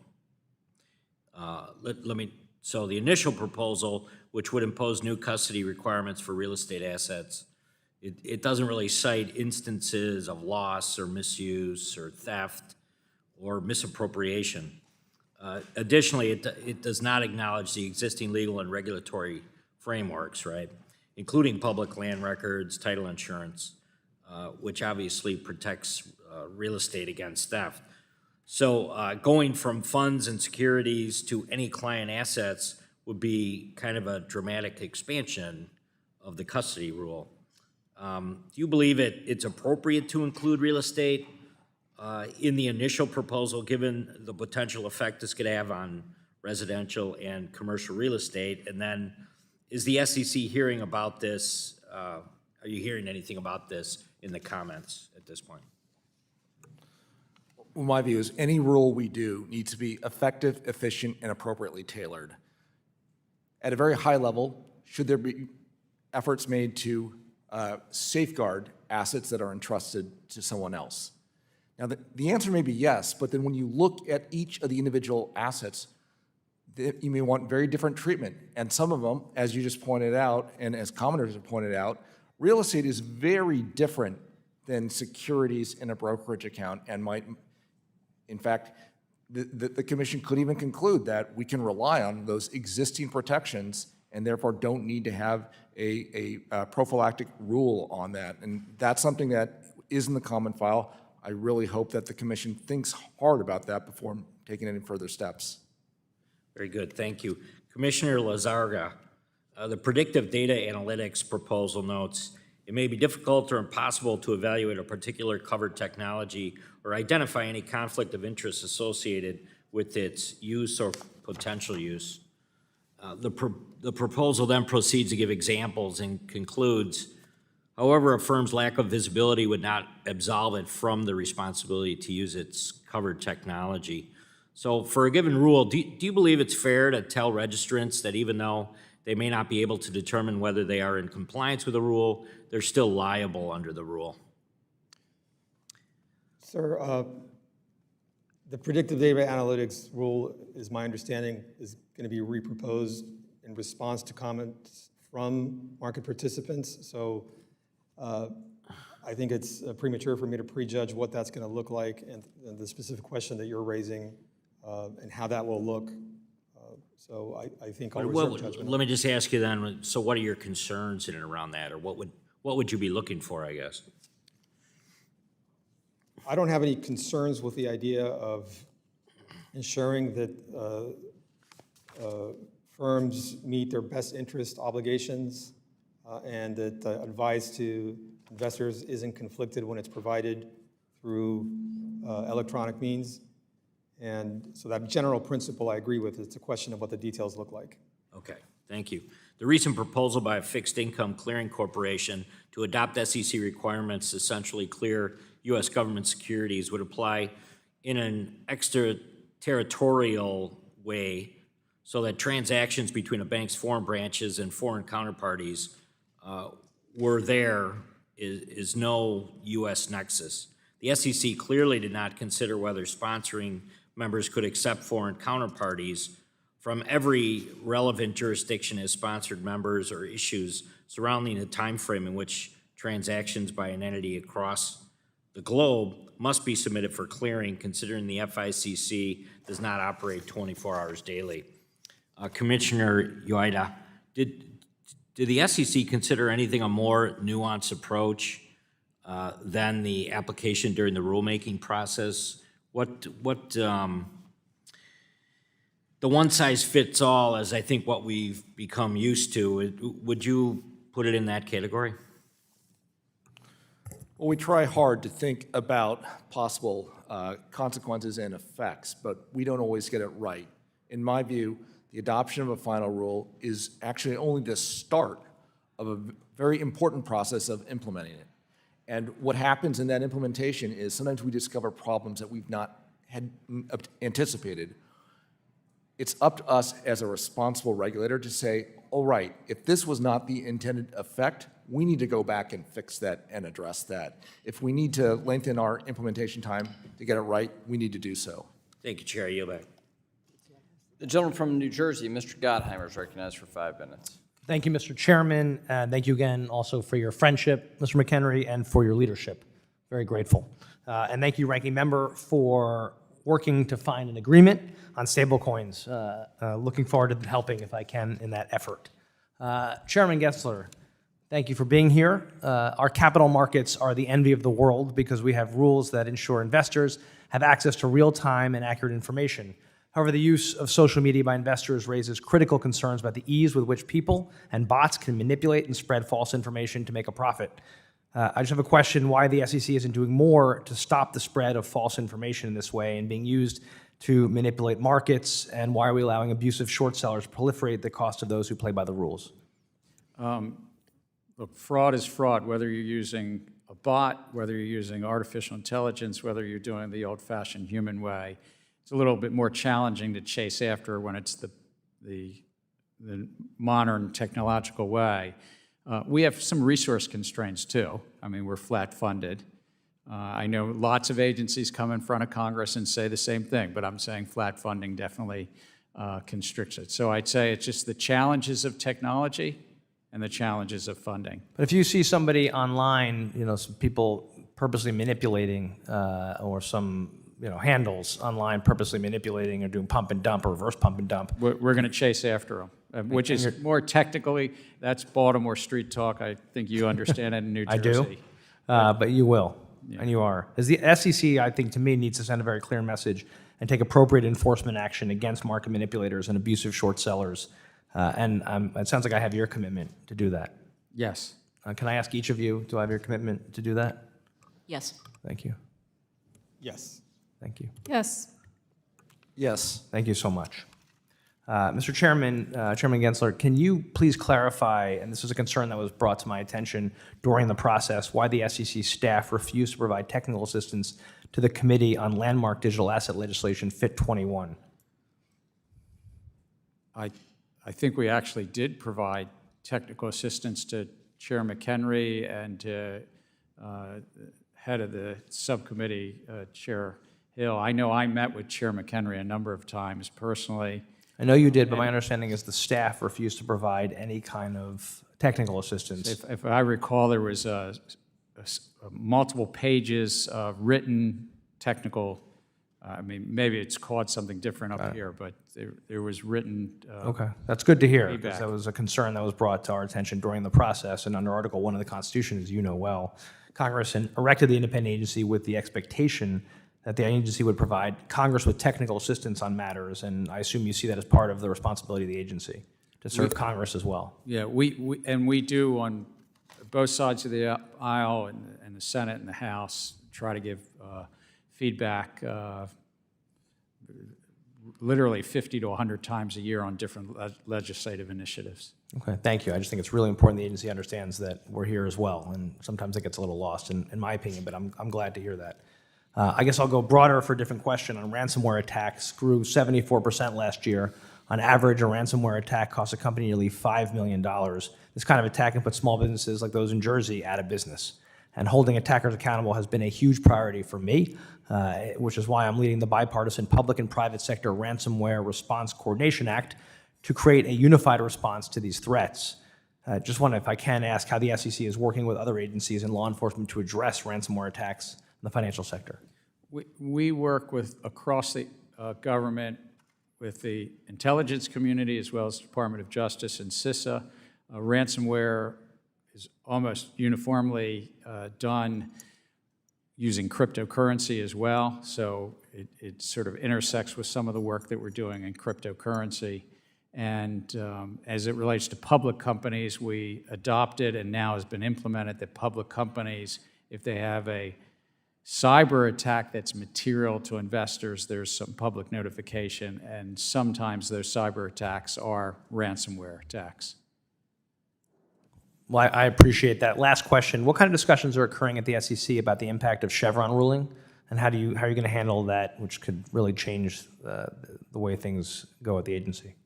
We do what we do according to the laws passed by Congress and how the courts interpret them. The Supreme Court has made a number of rulings, not just the Loper-Bright that you referenced, but other rulings, and we take that.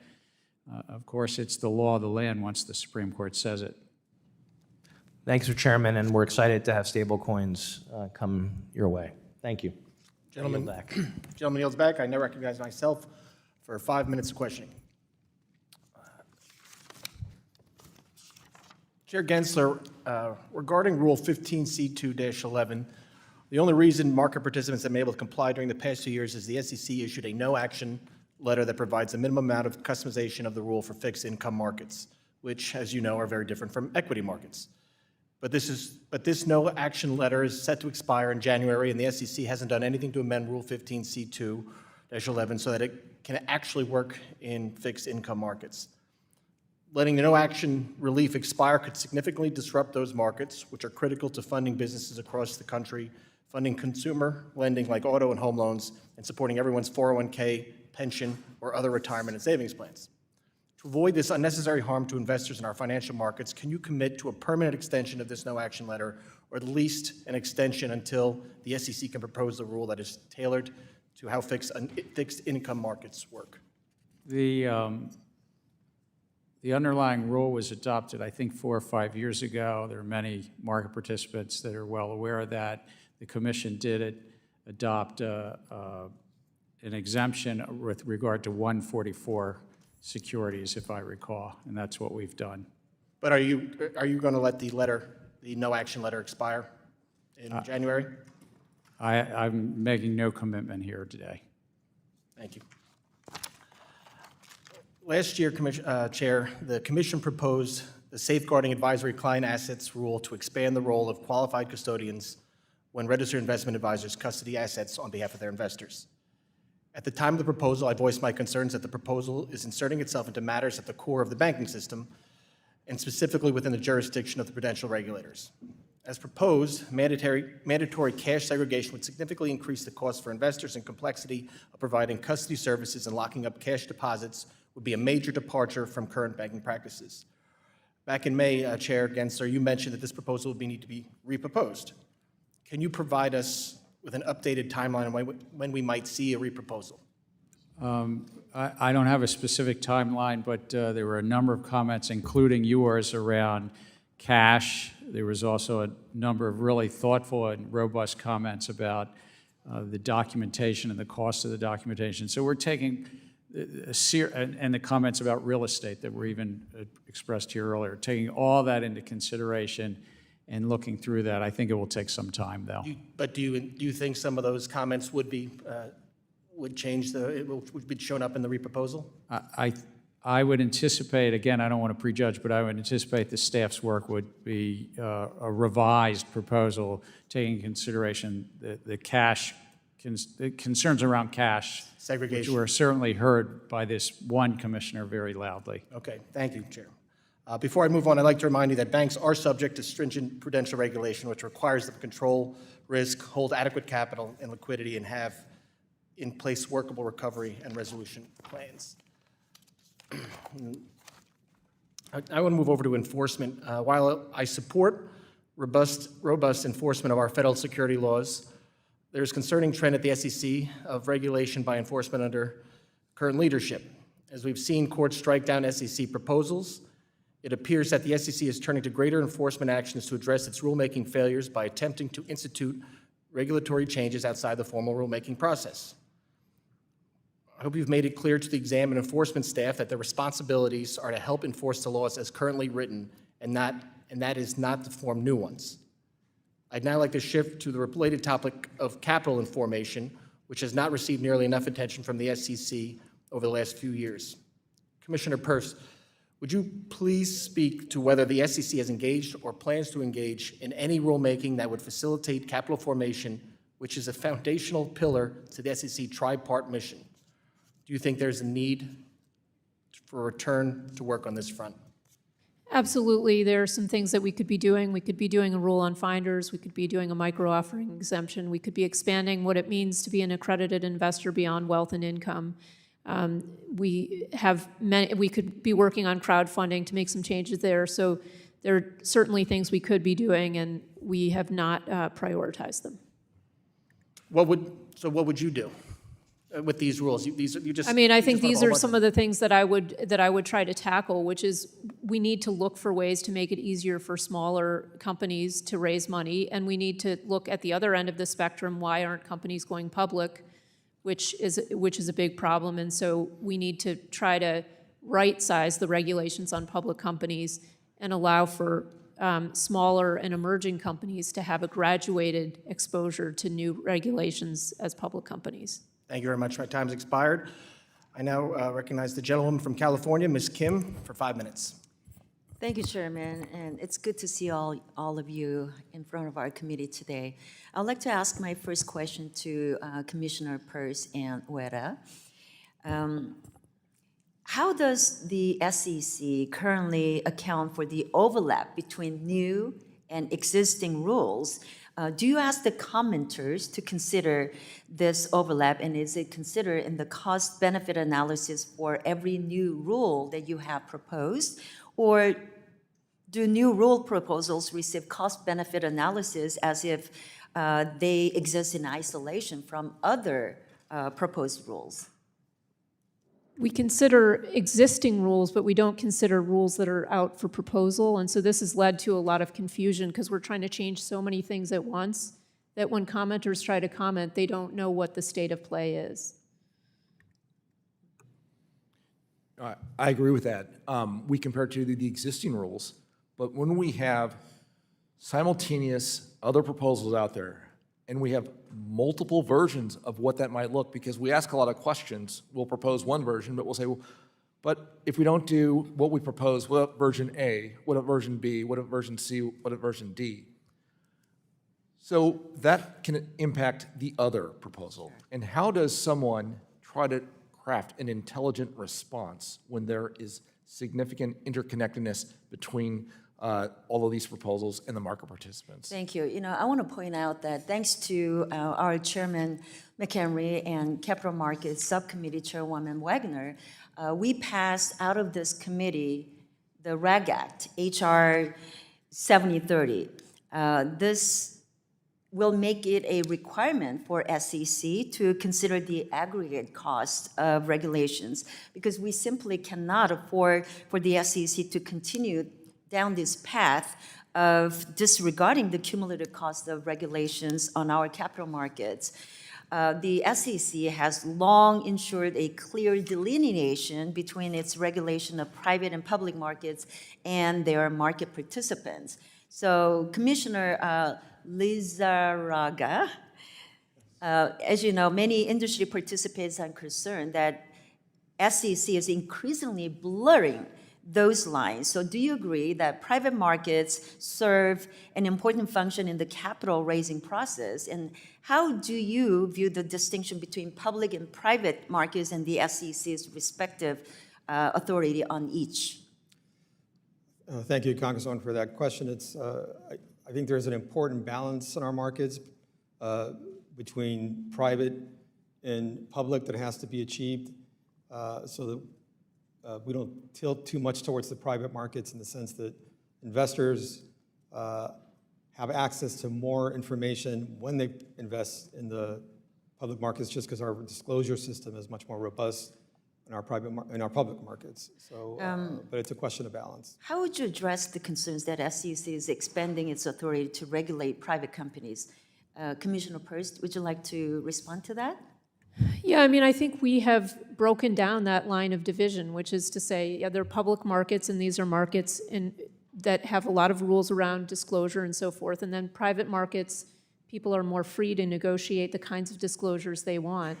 And we have taken the position that we need to erode the private markets instead of making the public markets a place where more companies want to be.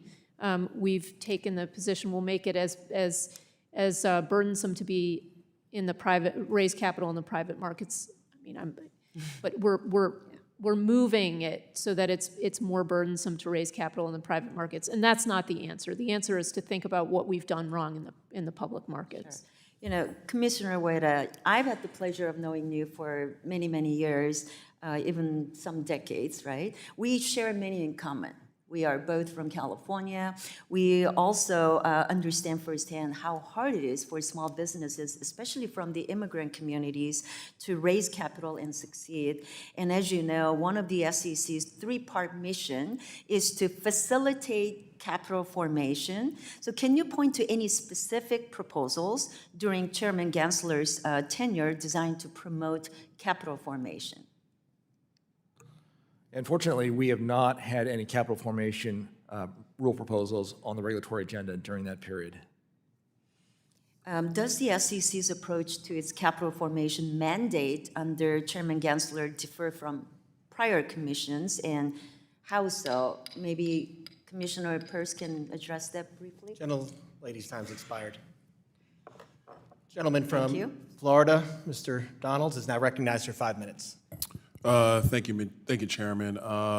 Commissioner Ueda, in October of 2021, the special purpose acquisition company Digital World Acquisition Corporation announced plans to merge with former President Trump's newly formed media company, Trump Media and Technology Group. The SEC then brought its first ever enforcement action against a special purpose acquisition company using a novel legal theory, coincidentally a month later, after Senator Warren urged the SEC to investigate the merger. It's also worth noting that in addition to Chairman Gensler's role as CFO of the then Hillary Clinton presidential campaign, the former head of enforcement at the SEC was married to Peter Strzok, the current director of enforcement, repeatedly targeted the Trump administration as Attorney General of New Jersey, and the current general counsel at the SEC, Ms. Megan Barbero, litigated both impeachments against President Trump from former Speaker Pelosi. This seems yet another instance of the Biden-Harris's administration of lawfare against former President Trump. Commissioner Ueda, according to the SEC public records, you voted against the July 2023 settlement agreement between the SEC and Digital World Acquisition Corp., which fined DWAC for $18 million. Can you elaborate on your decision to vote against the settlement agreement? I was particularly concerned and had problems with the penalty that was being imposed.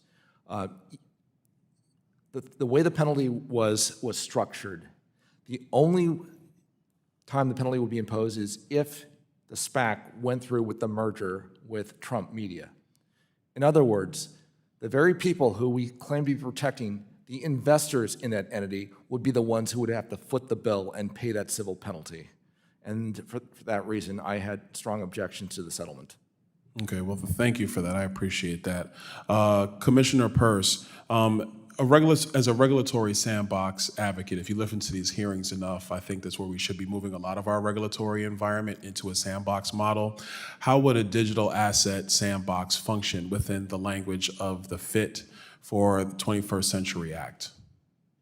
I mean, I think what it would allow is for people to come in on a small scale and try things. And so the come in and register that you've heard from the SEC a lot could be brought to life because people could actually come in, say, these are the conditions that we're going to comply with, and they could go out and try something. They wouldn't have to wait to get through an SEC approval process that never finishes. Okay, well, I appreciate that. Thank you for that. Commissioner Crenshaw, in 2021, you published a statement where you emphasized the need for the DeFi industry and the SEC to collaborate to bring DeFi into the regulatory perimeter in a way that balances innovation and with investor protection. Would you characterize the SEC's current approach to DeFi as collaborative thus far? Well, thank you. I think there's been a lot of rhetoric on both sides. But what I would really like to see is getting down to brass tacks and a practical application. And I have asked for folks to bring in pen to paper where you're finding challenges. They know their industry and their business model better than we ever can. And so what I would really like to see is pen to paper where you're having challenges. And with that, I think staff would be for it, and I certainly know that my office would look at it and look to see how we can move forward. And I think we could. I think there's a lot of flexibility under the existing regime where there are ways to move forward. Okay, thank you. Commissioner Ueda, I want to go back to you because I know what you said earlier. You thought that the settlement was frankly unfair to the investors that the SEC is somewhat charged with protecting. Did you find that this entire process to move towards a settlement was outside the norm of the SEC's operations in previous years? And what I mean by that, and let me clarify, what I mean by that is, would the SEC engage in the same type of novel theory if it was dealing with any other enterprise that did not include former President Trump? That's a good question. I don't know the answer to that. Well, hold on to that. Absolutely. Mr. Gensler? Absolutely. It was following the facts and the law, and there was disclosure violations, and we worked through those with the company, Digital World Acquisition Company, and had a resolution of it, a settlement.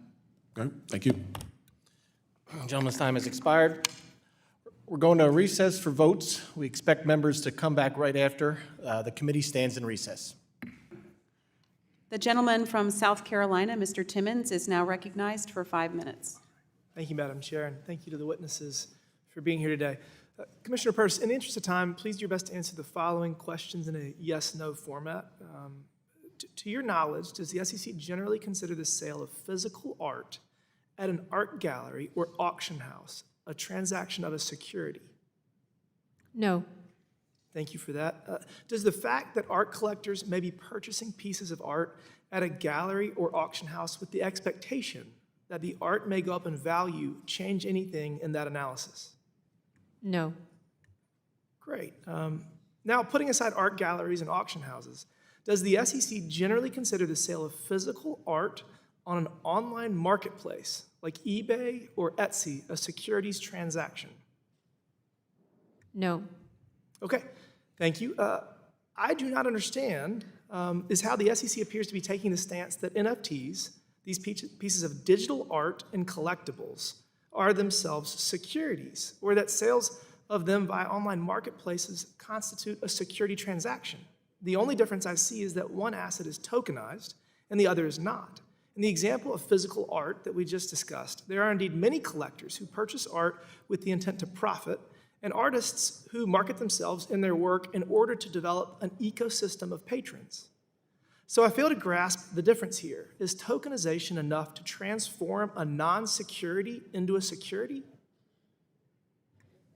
Again, the facts and circumstances of any transaction are relevant, but you put your finger on something that's troubled me, which is that we seem to be treating digital assets differently than we treat physical assets, and I think that's problematic. Well, what exactly is the differentiating factor?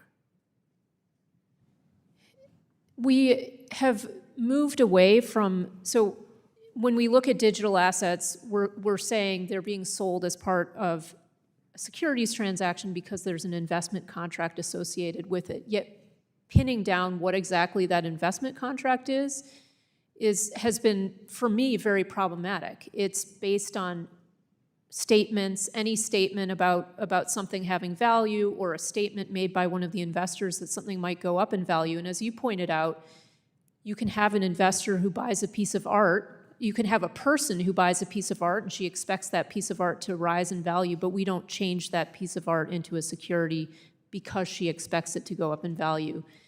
And it seems to me that we're doing that on the crypto side, and it doesn't make sense to me because I don't see the parallel on the physical side.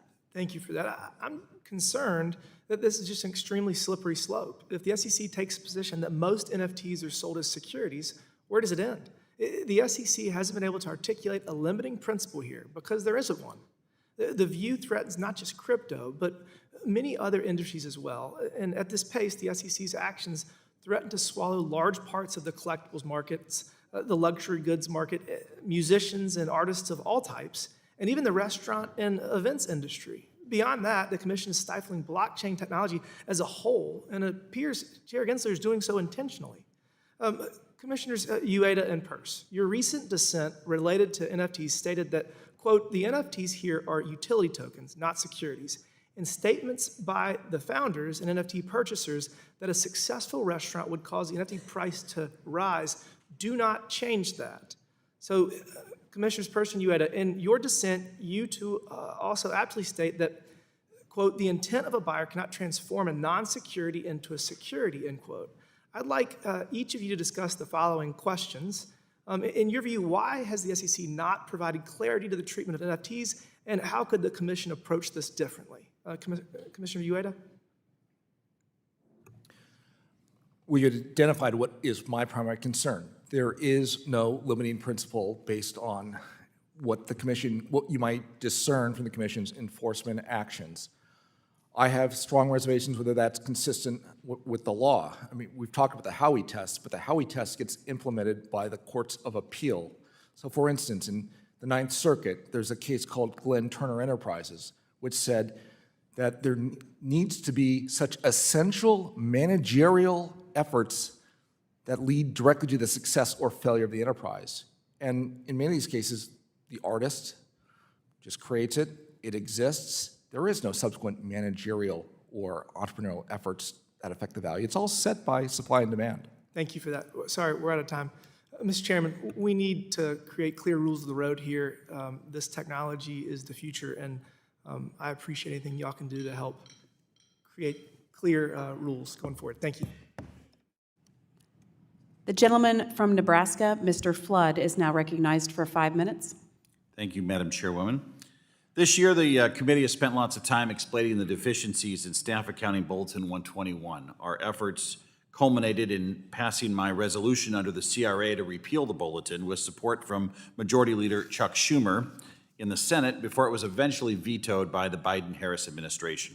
We are now hearing that the SEC's Office of the Chief Accountant is engaging in conversations with some market participants on a case-by-case confidential basis to inform them if they need to comply with SOB 121. It looks like one firm even received a non-objection from the bulletin. It's incredible how big of a hole the SEC has dug itself into. Yet, despite the backtracking and the rebuke from both houses of Congress, earlier today, Chair Gensler indicated he would not rescind SOB 121 in response to a question from my friend across the aisle, Mr. Wiley Nickel. Chair Gensler, now that the Office of the Chief Accountant is picking and choosing who needs to comply with SOB 121, why wouldn't the SEC simply rescind SOB 121 entirely or issue a new guidance? Stepping back, this guidance, it's the 121st, it's what we've been doing for 52 years, and it's guidance about what happens in bankruptcy, whose assets are there. And crypto bankruptcy after crypto bankruptcy, the bankruptcy courts have said it's not the investors, it's the bankruptcy estate. That's what that accounting bulletin is about. Is it a liability in bankruptcy, basically? And customers get hurt. Let me reclaim my time, Mr. Chairman. Commissioner Peirce, what kind of signal does it send when the SEC is carving out individual firms from its own staff accounting guidance on an one-off basis? What would be the approach you'd recommend instead of a response to the problems caused by SOB 121? The approach I'd recommend is we need to go back to the drawing board. We need to figure out what the right accounting is in this area, and we need to do that involving the public in a process, not just putting out a staff bulletin. And then applying it, Chair Gensler mentioned earlier, it applies to public companies, and that's true. It applies on its face to public companies, but we've also applied it to broker-dealers, and now, as you pointed out, we're peeling it back for particular entities. There was a question earlier about why there's only one custodian in the ETP space, and one of the reasons is because of our SAB 121, which makes it very hard for people to be custodians in this space.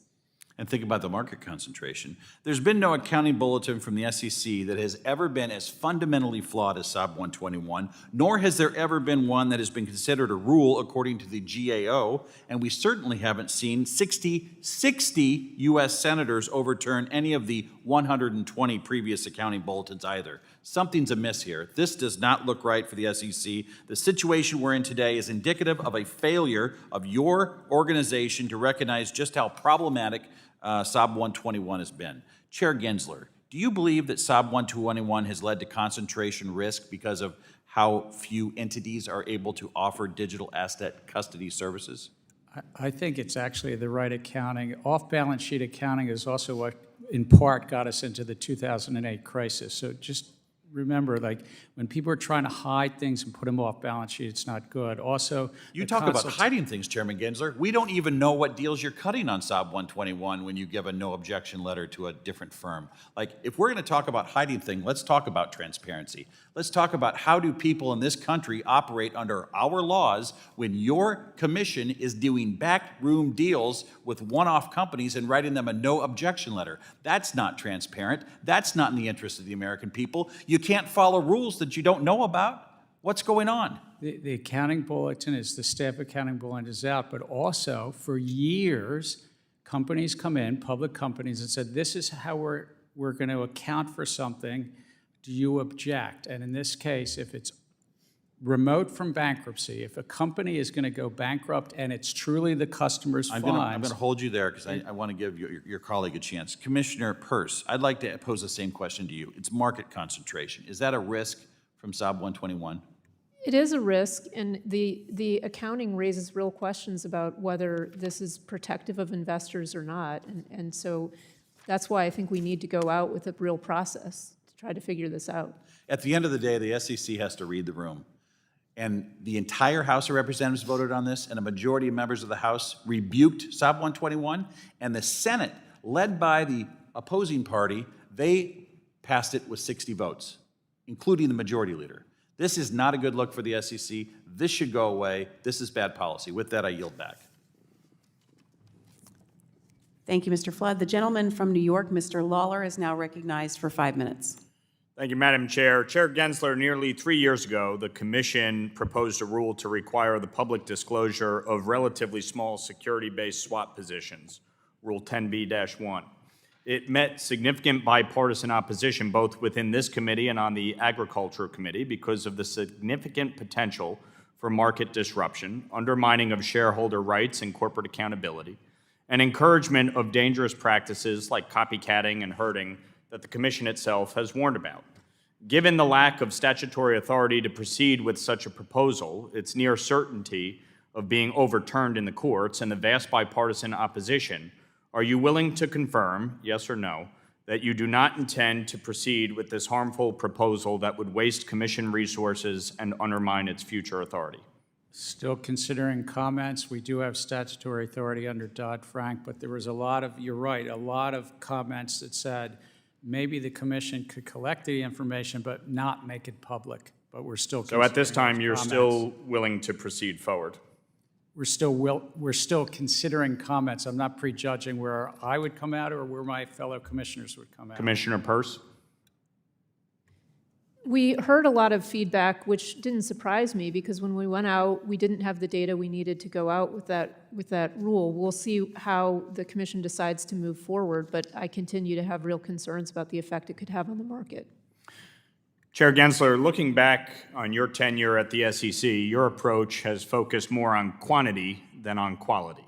I think one prime example of my point is that your track record in the courts. I also assume if I asked you about your track record and its impact on the agency, both legally and regarding staff morale, I would get a 5-minute robust defense of your rulemaking decisions. However, I'm reminded of your quote that, quote, "Figures don't lie, but liars sure can figure."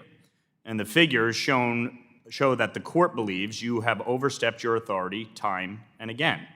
So let me ask Commissioners Peirce and Ueda their opinions regarding the impact on the agency and staff morale for the courts to consistently rule against the chairman and his hubris. It certainly isn't good for our agency to be told by courts that we've overstepped the legal authority, and I think it tells us that we need to be more careful because, as you suggest, staff have put a lot of work in on rulemakings that have then gotten thrown out because we didn't have the statutory authority to do them. These losses to the agency are devastating. I've been with the agency since 2006. In the late 2000s, we lost a series of challenges in court to the Commission's rulemaking. After that, the mantra became never again. We need to be the gold standard in administrative rulemaking. And for a number of years, that is what we pursued, the gold standard in rulemaking. Unfortunately, we've regressed. It is now do what you need to do, that is the minimum required by law. That's why we're doing 30-day comment periods, not because it makes sense to have 60 days, which is what has been ingrained in me that entire 18 years, is you start at 60 days minimum for a comment period. Well, 30 is the minimum days required by law. All of the other steps, let's get it out fast. Let's cut corners where we need to, because that is what is the minimum required by law. But that's like saying a D grade is a passing grade in school. So in your opinion, the SEC under Chair Gensler is no longer the gold standard? I've served with 6 chairmen. Unfortunately, our condition today in rulemaking, I would say, is below the average. I want to follow up on a question from Mr. Sherman earlier, who expressed his concern with Webull and the concerns of having trading apps with Americans' financial data stored in China. I've written 2 letters to Secretary Yellen on Webull and Mumu on this, and the concerns given that Chinese companies are required by Chinese law to share data with the Chinese government, the Chinese Communist Party. So following up on Mr. Sherman's points, how can you ensure these companies are following the law? And how can you be confident the information is not available, given that Chinese companies are required by Chinese law to share data with the Chinese government? Commissioner Peirce and Commissioner Ueda? I mean, I think that the concern that you raise is a legitimate concern. We want to make sure that brokerage customers' information is protected, and it's something that I'm certainly happy to work with you on. I agree. That is a concern that we have, and with protecting customer information. Thank you, Mr. Lawler. The gentleman from Iowa, Mr. Nunn, is now recognized for 5 minutes. Thank you, Madam Chair. Thank you for the commissioners, for the chairman for being here. I'm glad to see so many of you in this room from both sides of the party aisle. Our markets are here to support small business, creating new jobs, farm investments in states like mine in Iowa, and local governments growing pension funds and providing cash for home ownership. Challengingly, under Chairman Gensler's leadership, the Commission hastily and arbitrarily has led to a rulemaking process that undermines the agency's critical mission, making decisions at the expense of small businesses and family farms back home. Chairman Gensler, during your first 30 months in office, there was a 110% increase in proposed rules compared to the previous 2 chairs over the same period of time. Many of those rules are both complex, I think is easy to say. Some of them have been inconsistent, and arguably they've been expansive in scope, and they diverge from the SEC's historical approach to many issues that we've come to depend on. These costs are adding up. $6 billion, an additional $6 million in compliance hours for many of my small businesses and farms. This shouldn't be too surprising when just one rule is 886 pages long. This is a tremendous impact on my constituents back in Iowa. The courts agree with my decision too, because Chairman Gensler, they've taken you to court where you've lost, and then you've lost again, and you've lost again, and again, and again. The courts are piling up in this that you have overreached, and yet you've refused to take advice from me, from Iowans, and we'll hear today from your commissioners. I believe the SEC needs to start choosing Main Street over administrative rule by fiat. So, Commissioner Uday, since Chairman Gensler has not answered the request that I have in the letter that we sent to him on June the 13th, signed by many of my colleagues on both sides of the aisle, I'd like to start with you. You've worked at the SEC in various roles for a long time. You know the agency well. You're concerned that the recent wave of legal challenges against the SEC's rulemaking agenda is a threat to its reputation as a well-regarded independent regulator. Would you concur with that statement now? Yes, I would. From that, does the overregulation coming from the SEC put not only its reputational brand damage at risk, but cause a harm to the people impacted by it, whether it be a small business, a farm, or others? Yeah, there are very significant effects, and I worry because of the rapid pace of rulemaking, we haven't fully been able to consider all of those effects, especially where they're negative on small businesses. And I'll note that you're a Republican commissioner, so I'll turn to a Democratic commissioner. You know, Commissioner Lisgard, around 1% of all venture capital goes to rural startups. Is that correct?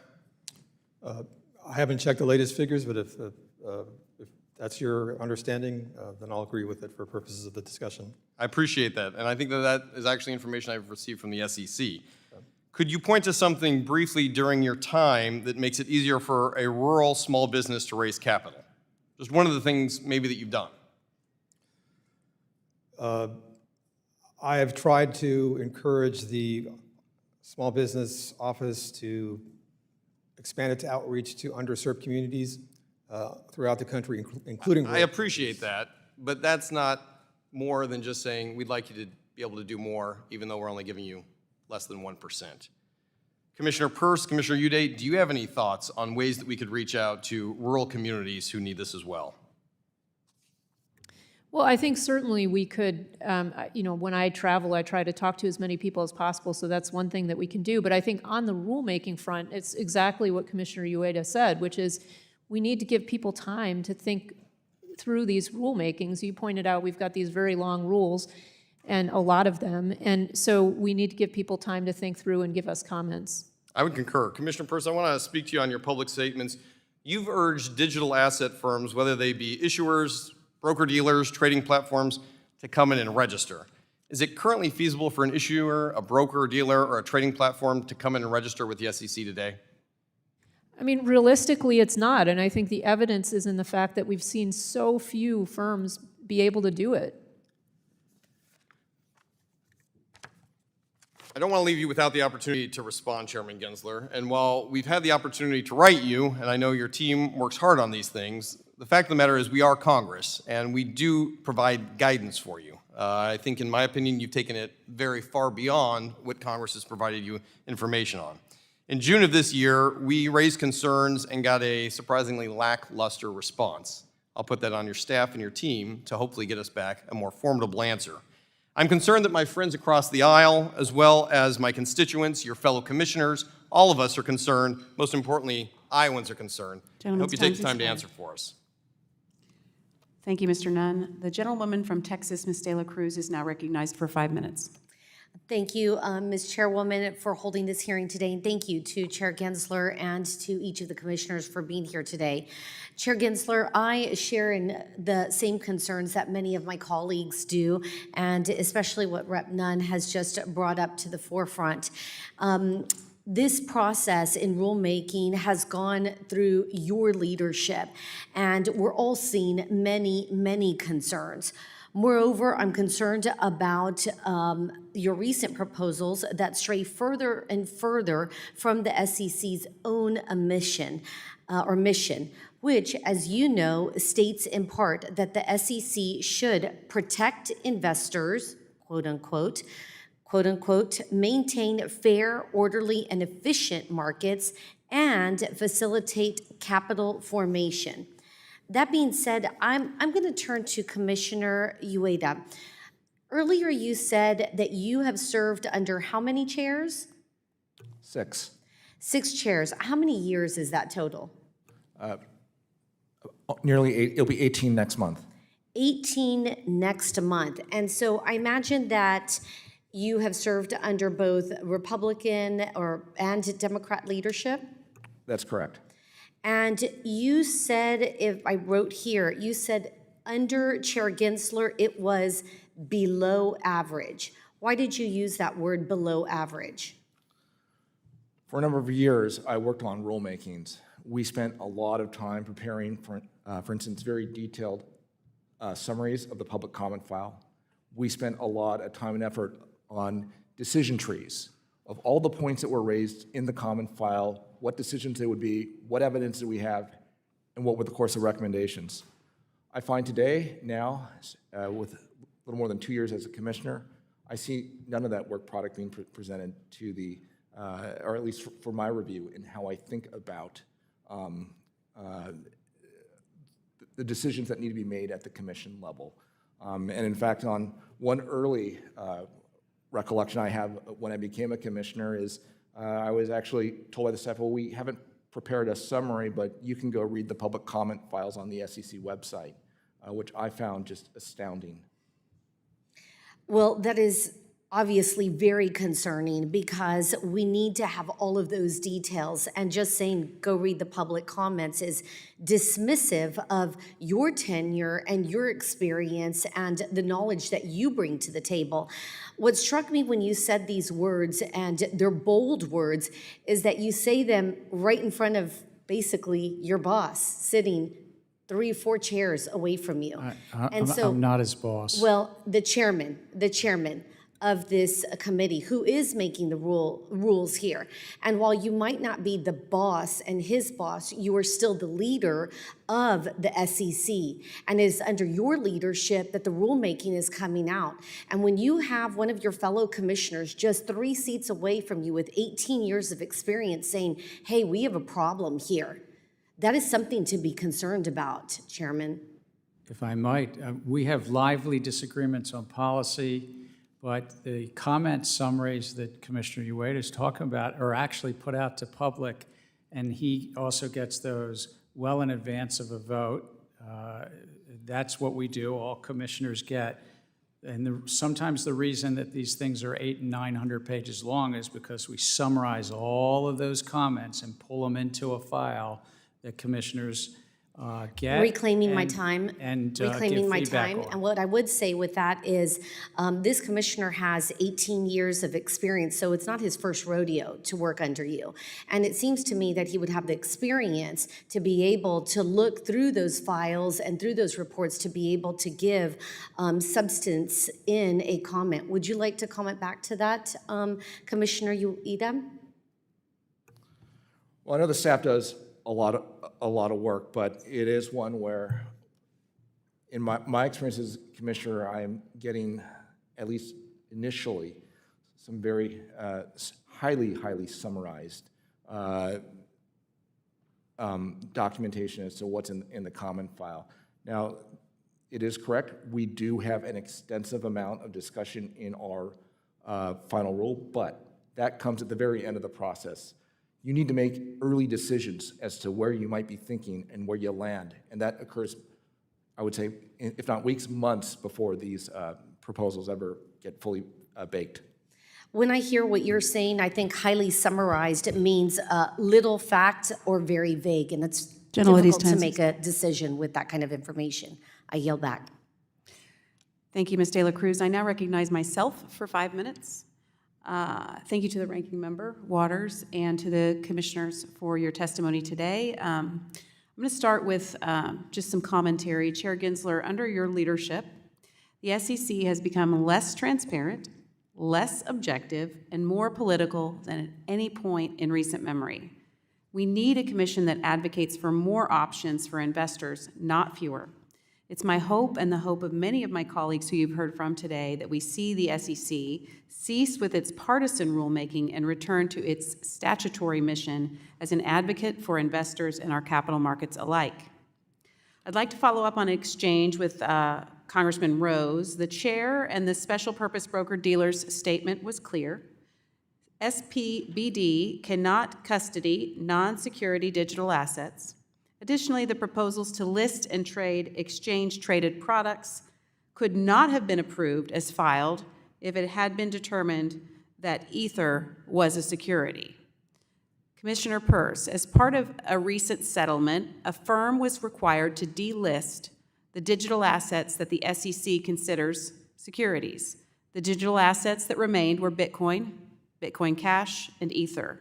Can you share your concerns with how the SEC and the chair has continued to dance around the classification of Ether? I think this is the problem with our approach to crypto assets, which is we leave people to read the tea leaves of our enforcement actions. And unfortunately, when looking at what we do, it's very difficult for people to read those tea leaves because we've been pretty inconsistent in how we treat things. And so there's really little for people to rest on. And that's not a good way to regulate. And is this approach by the SEC serving the public and market participants at all?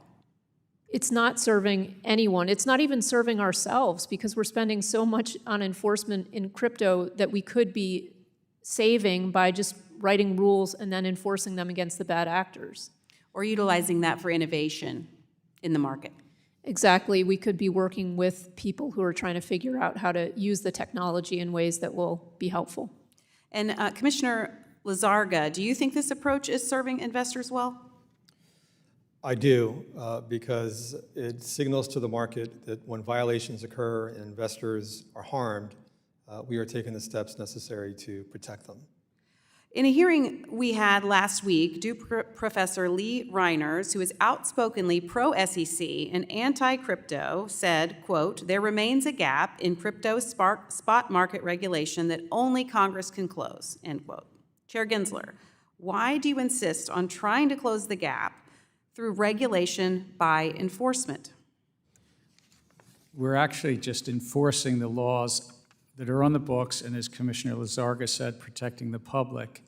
Chair Gensler, you've stated that of the 10,000 different cryptocurrencies in the market, the vast majority are securities.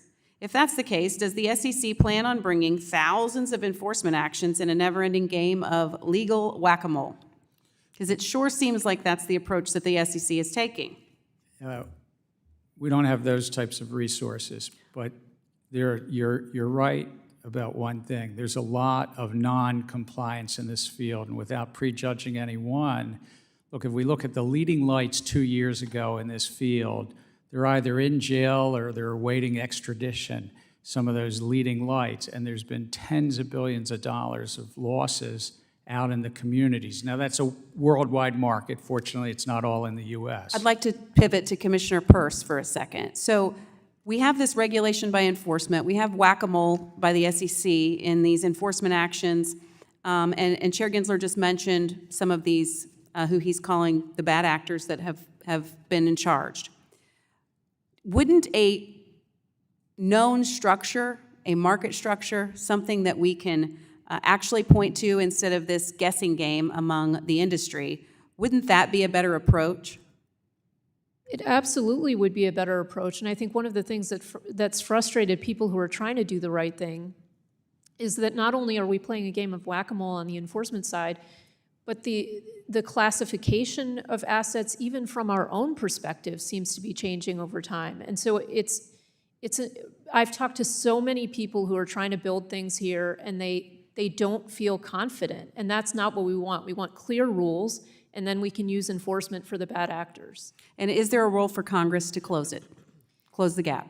Congress can absolutely come in and tell us what to do and tell us what not to do as well. So I always look forward to hearing from you all. Thank you.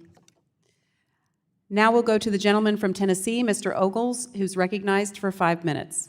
Thank you, Madam Chair. There's an alarming absence of stakeholder input during the rulemaking process. It leads to adverse consequences for market participants. Reviewing individual rules without understanding their interconnected impact is impractical, and it undermines the feedback necessary for rulemaking of this significance. Additionally, the SEC has failed to adequately evaluate the aggregate effects of its proposed disclosure rules on businesses, investors, and the U.S. economy. I urge the SEC to put aside partisan politics and put the American investor first. Mr. Ueda, you recently said in a Fox Business article, and I'll quote, "Regulations should be efficient, effective, and appropriately tailored. Facilitating robust capital markets will also help prevent the need for taxpayer bailouts." These are some common sense goals that President Trump adopted during his first term through an executive order outlining his core principles on regulating the U.S. financial system. Can you please elaborate on that? And also, how do we get back to that gold standard that you mentioned? The capital markets are one of America's crown jewels. We need to be very methodical and thoughtful as we regulate. We have what I believe are the finest markets in the world right now. Under President Trump, he issued an executive order which set forth his core principles for how we should think about financial regulation, a number of which you just read. After that, those core principles were issued, the Treasury Department, and I was detailed to Treasury as a policy advisor at the time, undertook a wide-ranging evaluation of approaches we could take in a coordinated manner among all financial regulators, banking, capital markets, including the CFTC, even the Department of Labor and their role in insurance, as well as states when it came to, Department of Labor in connection with pensions, and the states when it came to insurance. Treasury issued a series of reports and recommendations and then turned it over to the individual agencies for further consideration. During this time, a broad spectrum of stakeholders were consulted from all aspects of the political spectrum. And that helped formulate a larger global view as to how regulation should occur in a coordinated manner and how we can improve the capital markets and the financial system as a whole. Unfortunately, I've not seen that level of coordination or even foresight and planning in the current administration. So as we look to the future, and if I'll summarize, you're saying that we need better collaboration amongst the stakeholders so that it can be fully vetted and evaluated by said stakeholders. Also, that provides for, you mentioned the 30-day window. It allows a longer period of time for the investor and the markets to adapt and adjust to said recommendations. What concerns me is the idea of the gold standard is gone. Under the current leadership, we've seen an agency go rogue that has overstepped its authority, that has made policies that have been overturned by the courts. We've seen the investor pay the price for activist regulation. Enough is enough. So as we go forward, what are the top priorities? If you were in charge, what would you do right now to fix this? Well, I think what we need to do is make sure, go back to our core values, which is maintaining fair, orderly, and efficient markets, protecting investors, and facilitating capital formation. Those are all three equally important parts, and I think to a certain extent we've been a bit out of balance. How much time should the comment period, how long do you think that should be as we go forward? I think the default should be minimum 60 days, and for more complex and complicated rulemakings, it should be longer. And when we do have different proposals that interact, we should think about reopening comment periods, and we should also think about reproposing proposals when appropriate, because we made certain changes in our thinking. Well, I would, and we only have a few moments left or seconds left, but I would also argue there hasn't been sufficient cost-benefit analysis in these rules, which is why you've seen the courts have to step in, while the markets have reacted as such. Thank you all for being here. I know it's been a long day. With that, Madam Chair, I yield back. Thank you. I'd like to thank Chair Gensler, Commissioners Crenshaw, Lizarraga, Peirce, Ueda for your testimony today. Without objection, all members will have 5 legislative days within which to submit additional written questions for the witnesses to the chair. The questions will be forwarded to the witnesses for a response. I ask our witnesses to respond as soon as possible, but no later than October 30th. The hearing is adjourned.